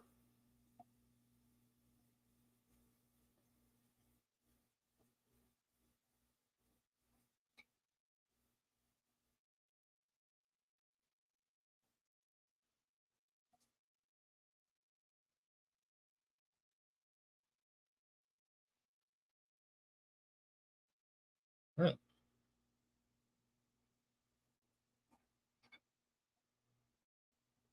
They're able to deal with anoxic conditions for long periods by switching to anaerobic metabolism.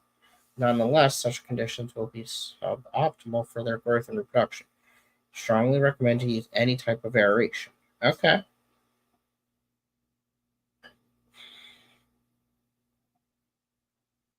Low light or darkness is preferable. Okay.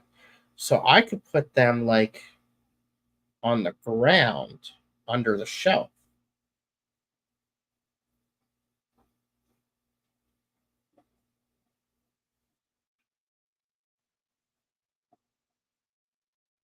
Interesting. Filtration is optional.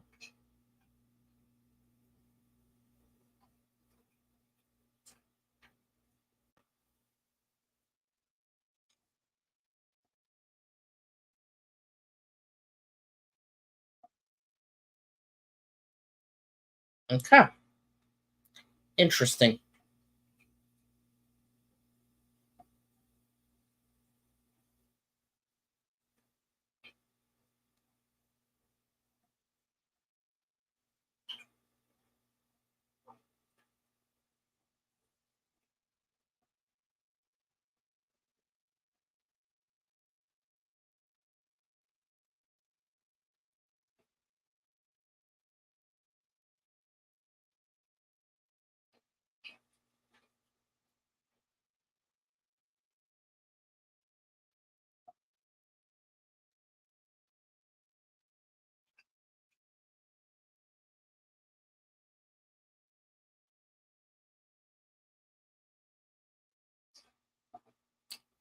All right. How do I want to do this?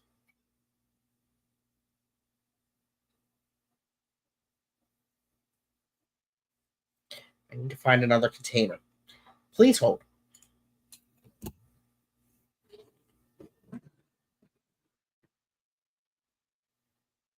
Oh, I'm running out of space.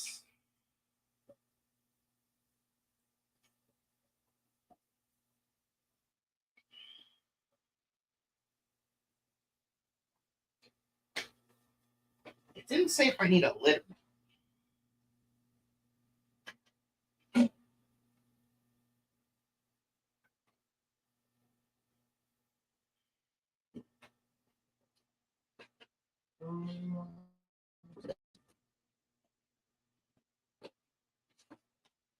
What is this?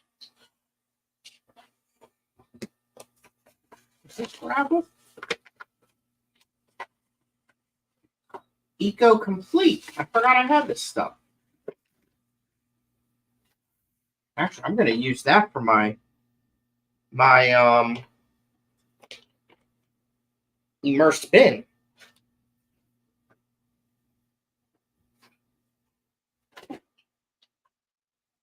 Okay.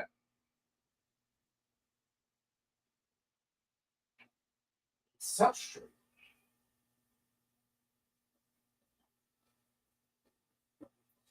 What do I have substrate wise? I really don't know. Do I have sand?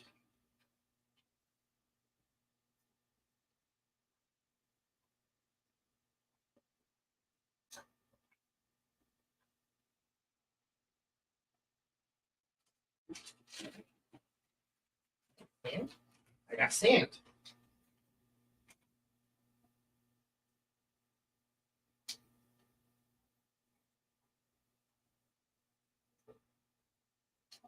Okay. I found some sand. Put some sand in here. Not a lot, though. Okay, perfect. Whoa. Okay. I'm going to put sand in the bin, too, so I'll put this over here.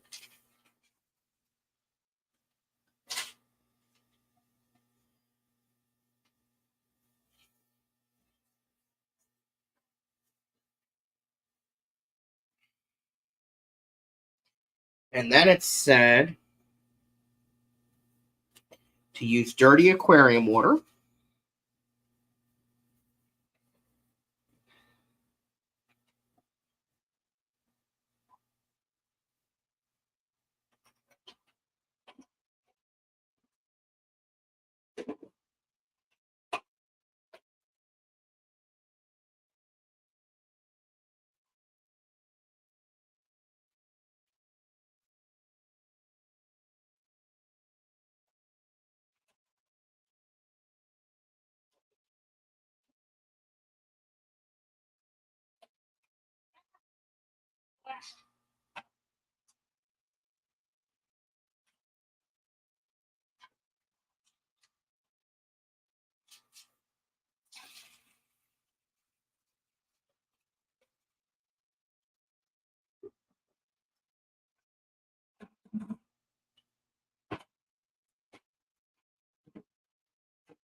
Yeah.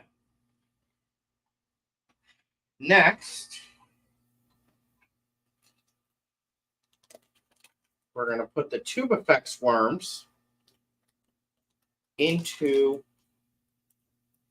the thingamabobber. But first, I'm going to drain this water. I'm going to take the dirty water from this and put it in with the Daphnia.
Okay.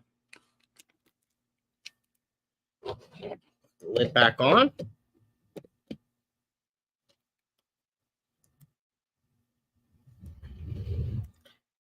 And then we'll take this and put them in their new home.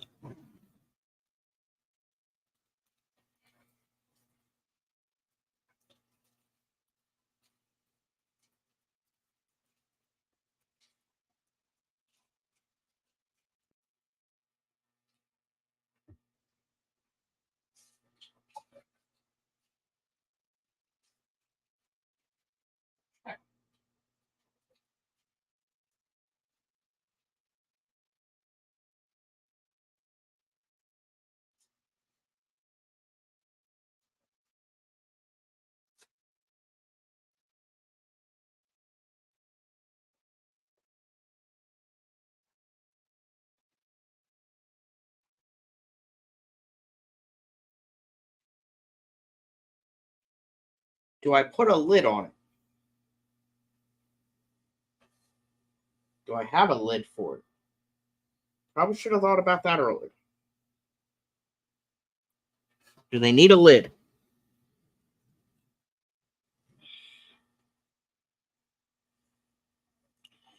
All right, let's see here.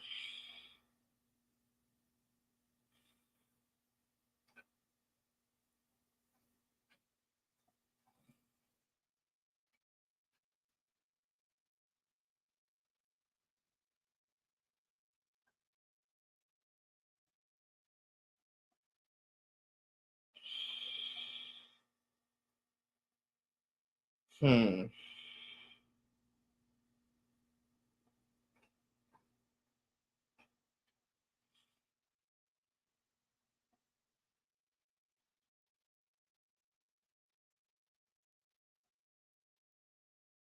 Usama's back.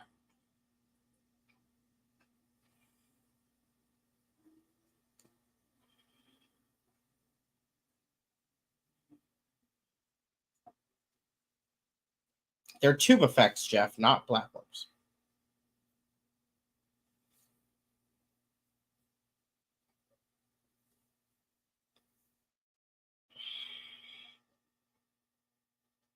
Do I need to put a lid on the bucket that has the tube effects? What does that article say? Does it talk about lids?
Doesn't say.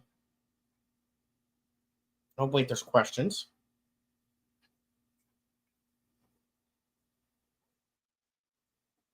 Nothing worth reading, though.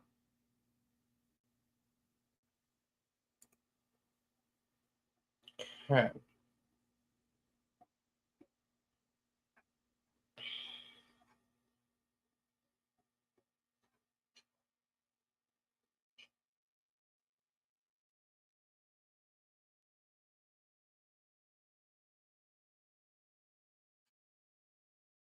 Hmm.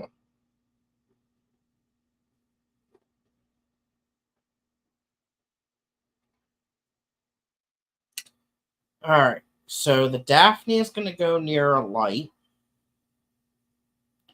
Tube effects are on the floor in a bucket. I don't have a lid on it.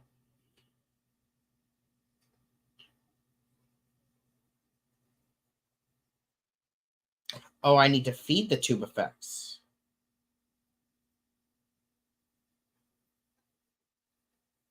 Hmm. Oh, I know what I'll feed them. Please hold.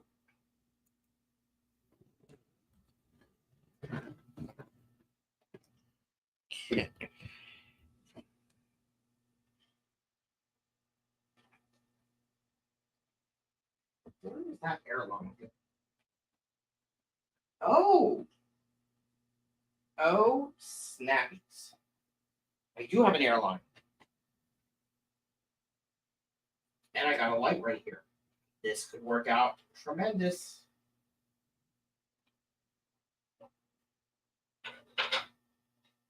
There's an airline.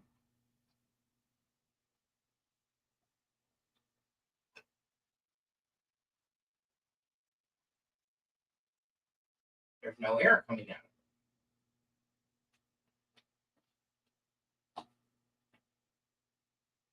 Where does that go from?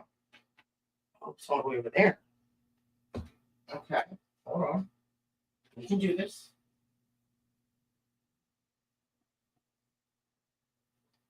Why is everything all tangled?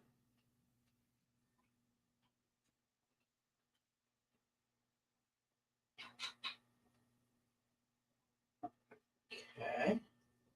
Then it comes over here. And then it goes over there. We got another valve right here. Turn that one on.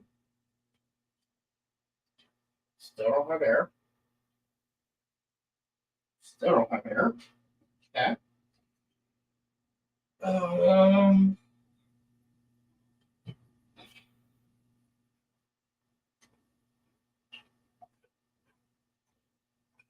And we got it.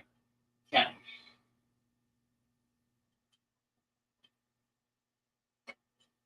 Put that in there. But now I can't put the lid on. Put it on loosely like that.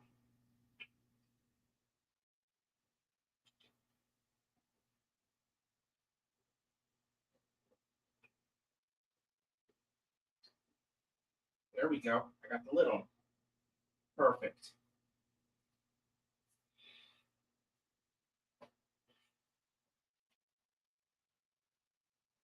Yeah. Great. Now we got to feed them.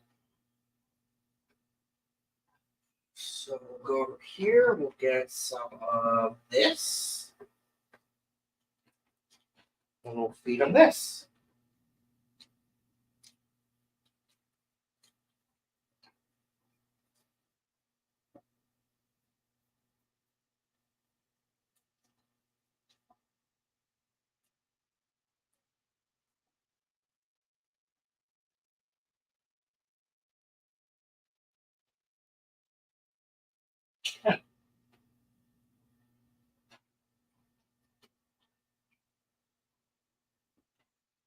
We can put this stuff back over here.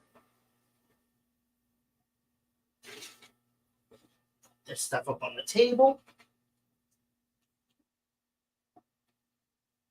Put this over here.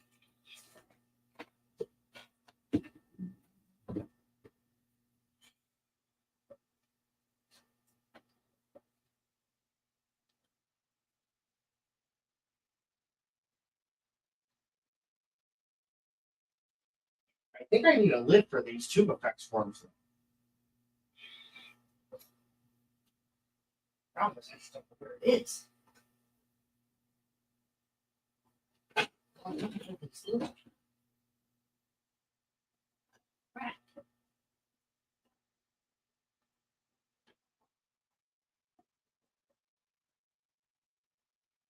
Hmm.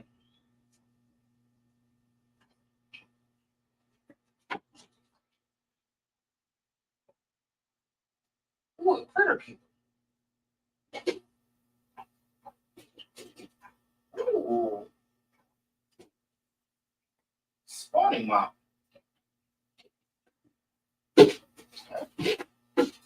Cool.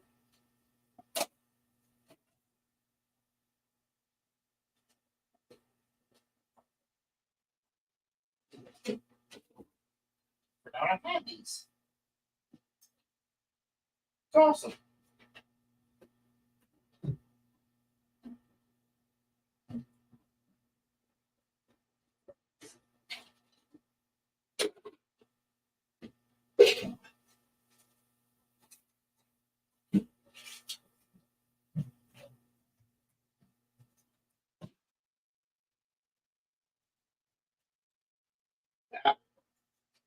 Perfect. Yeah.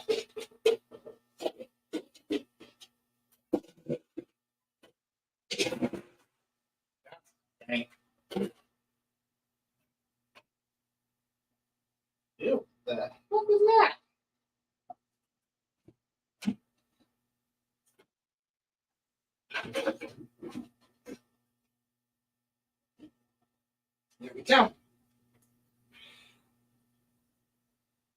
very good.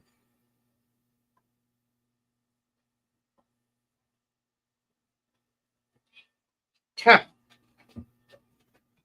I'm here. Ugh.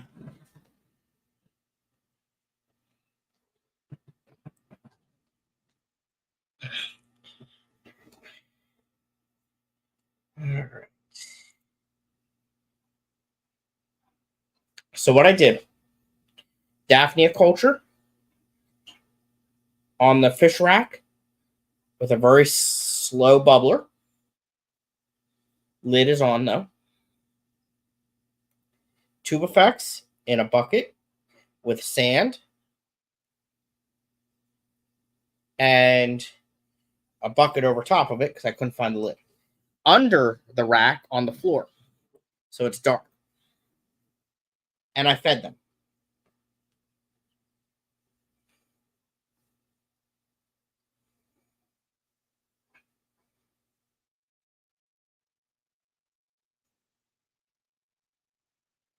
Okay, where was I?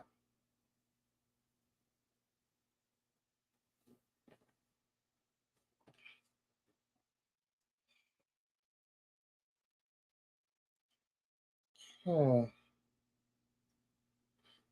I bet tube effects taste like shit. True story, Nancy. I think you're right. 100 ways to eat fried worms? No. Okay. They are predated upon by leeches and planaria, which commonly infest larger cultures that the farms use outdoors. That doesn't sound good. Look at the Greg Jones blackworm setup and consider building a central sump in your fish room for it. And I asked him to do one on a smaller scale and show us what it's like. Has he done a video lately? I don't think he has.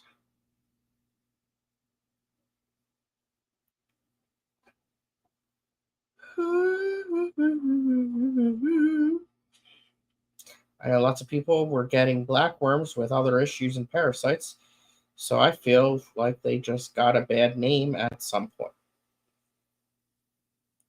Duck shitting and contaminating your culture in the big open pond that also has access to the dirt and any planaria, etc., that live in there.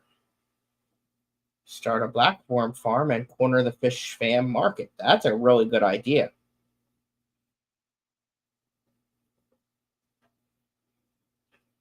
That is the correct worm, Laura.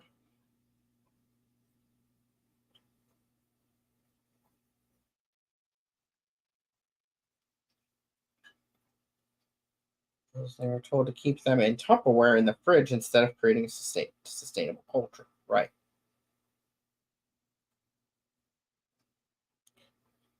Okay. Think how much easier it would be to put a worm on a bike versus shrimp.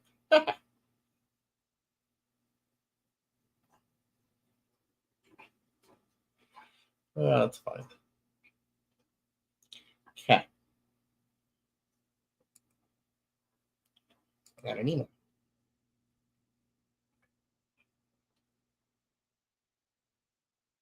Nice. Okay. Oh, that's very sweet. Okay.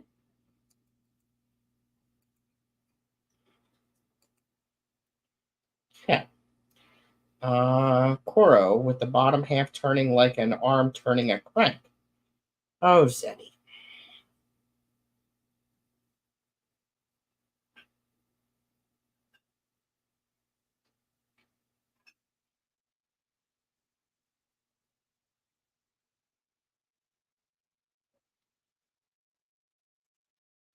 A worm could use each half for one pedal. They just wouldn't be able to steer them. That's funny. Oh, gosh.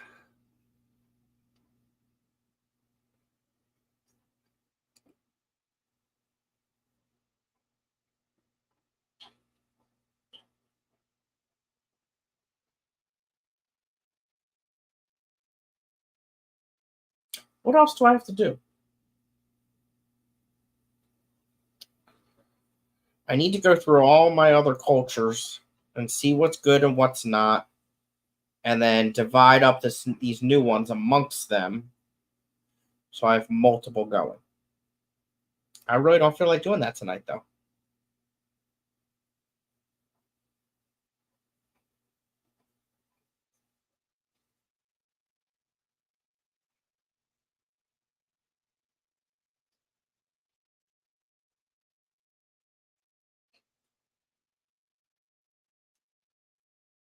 And then I got to get my immersed bin set up. If I didn't go to the meeting today, I was going to do that today. Aquatic Moose wants to know how I am on my water change schedule. I don't have a water change schedule. Every now and then I do a water change. So, like yesterday, I did one on a 2.5 that had the Golden Wonders. The day before yesterday, I did them on all the little fry containers. Tonight, I did one on the Gardner Eye tank.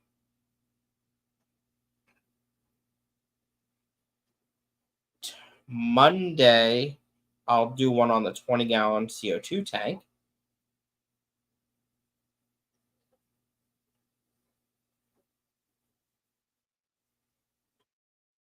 And yeah, that's where I am.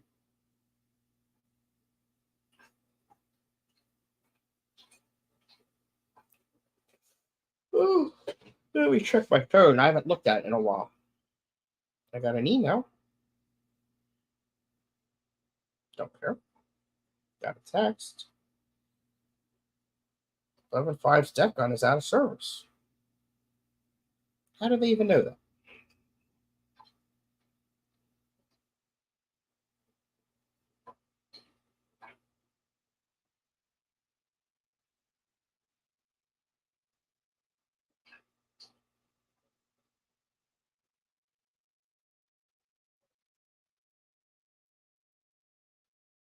Who the heck is this?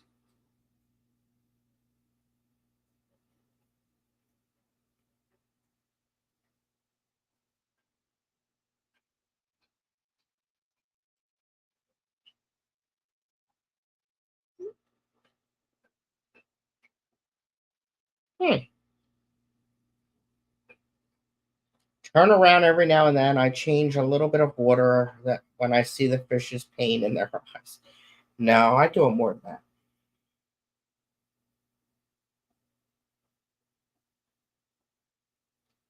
that. Oh wait, jumped.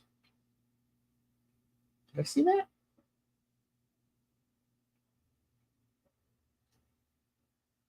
You should see my coolie's eyes right now. It's never so bad once I get started. Oh no.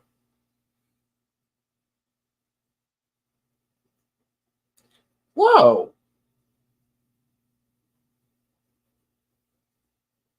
What in the world? Where's Myrtle? Myrtle. You didn't sing it to the tune that Steven intended. I don't know it. Myrtle has plants for sale on Facebook, and he did not offer them to us first to buy them. And I don't even have all of these plants. Myrtle. I am very upset with you.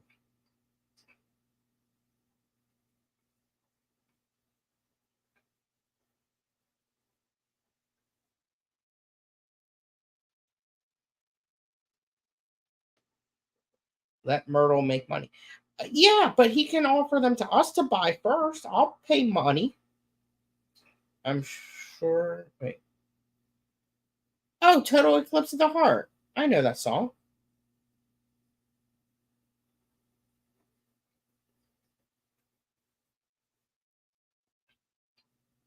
No, I know that song.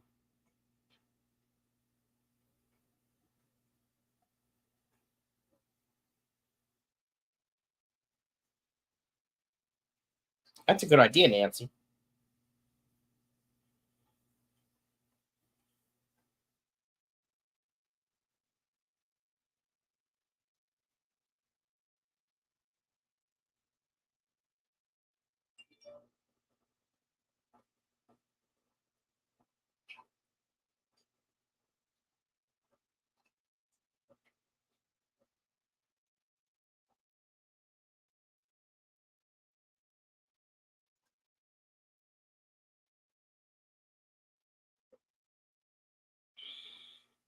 I think I need all three of these plants. I'm going to bid.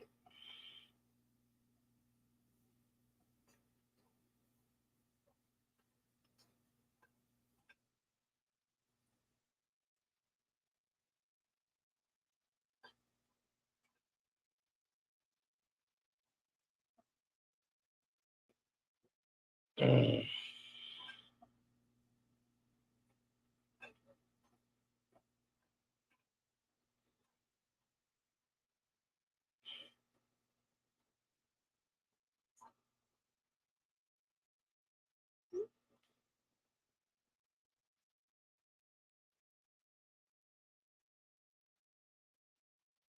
Okay, what's going on here?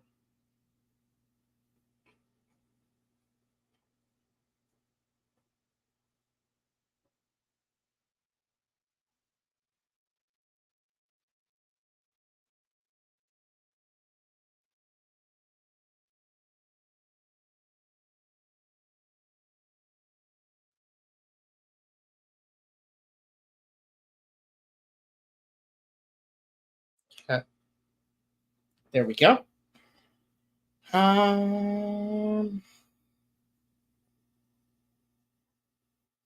He's got to pay his extortion charges somehow, so we don't send him Baby Shark merch. I don't believe that you know the song. Please sing a bit for us. No.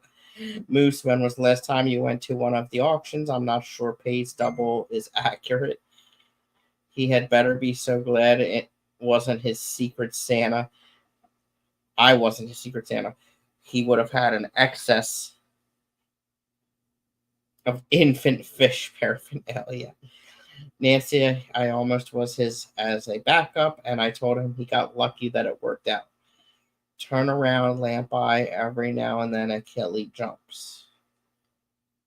I don't know that song either.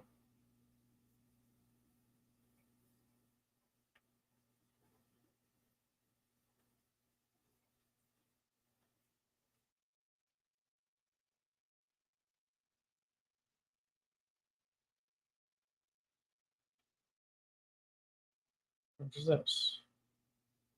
Oh. Ooh, Blue Glarus. Very nice.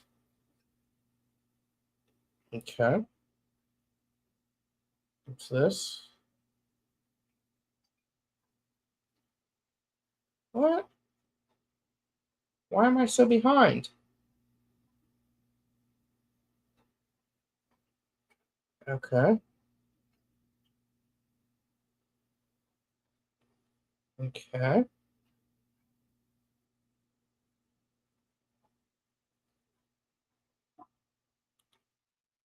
Uh,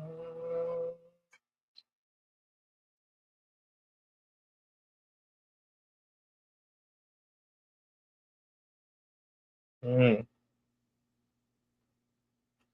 okay.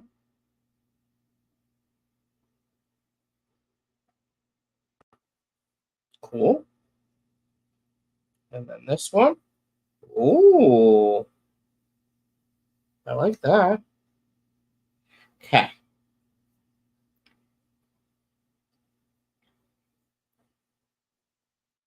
It's the same song. What? It's the same damn song. Oh, turn around, bright eyes. Every now and then I fall apart. Yeah. It's to that tune.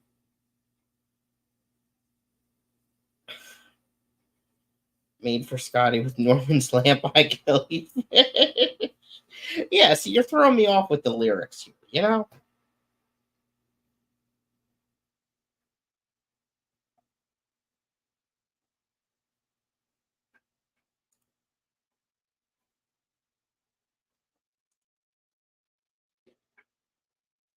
I don't sing, except for when I'm in the shower.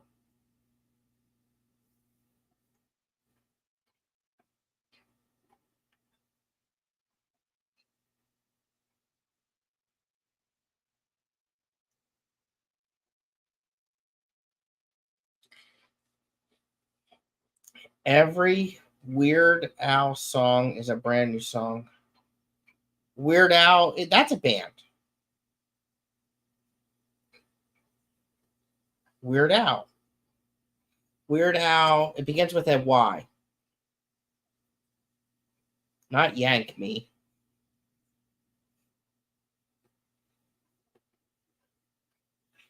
Weird Al Yankee? No.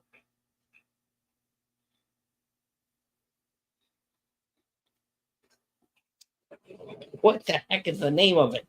Hold on.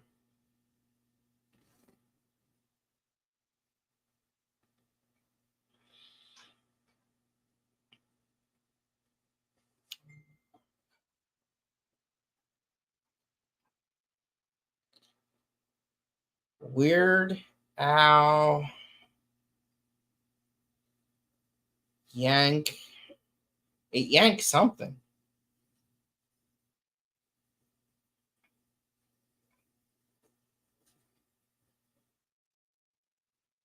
I'm gonna have to Google.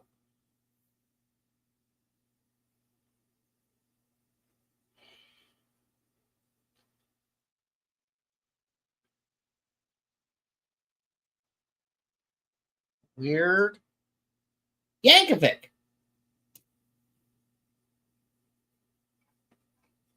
is a musician. Yes. Weird Al Yankovic. I knew it. See?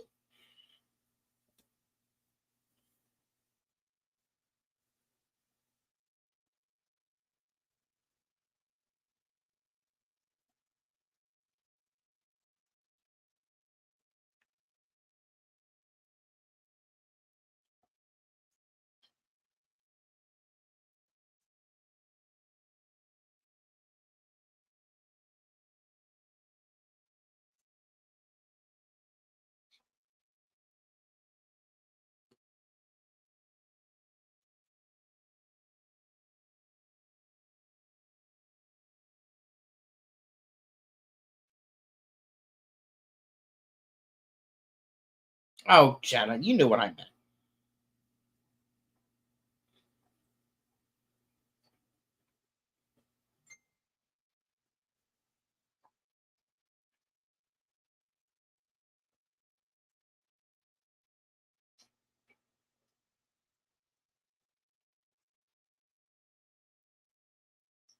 I don't know what's going on.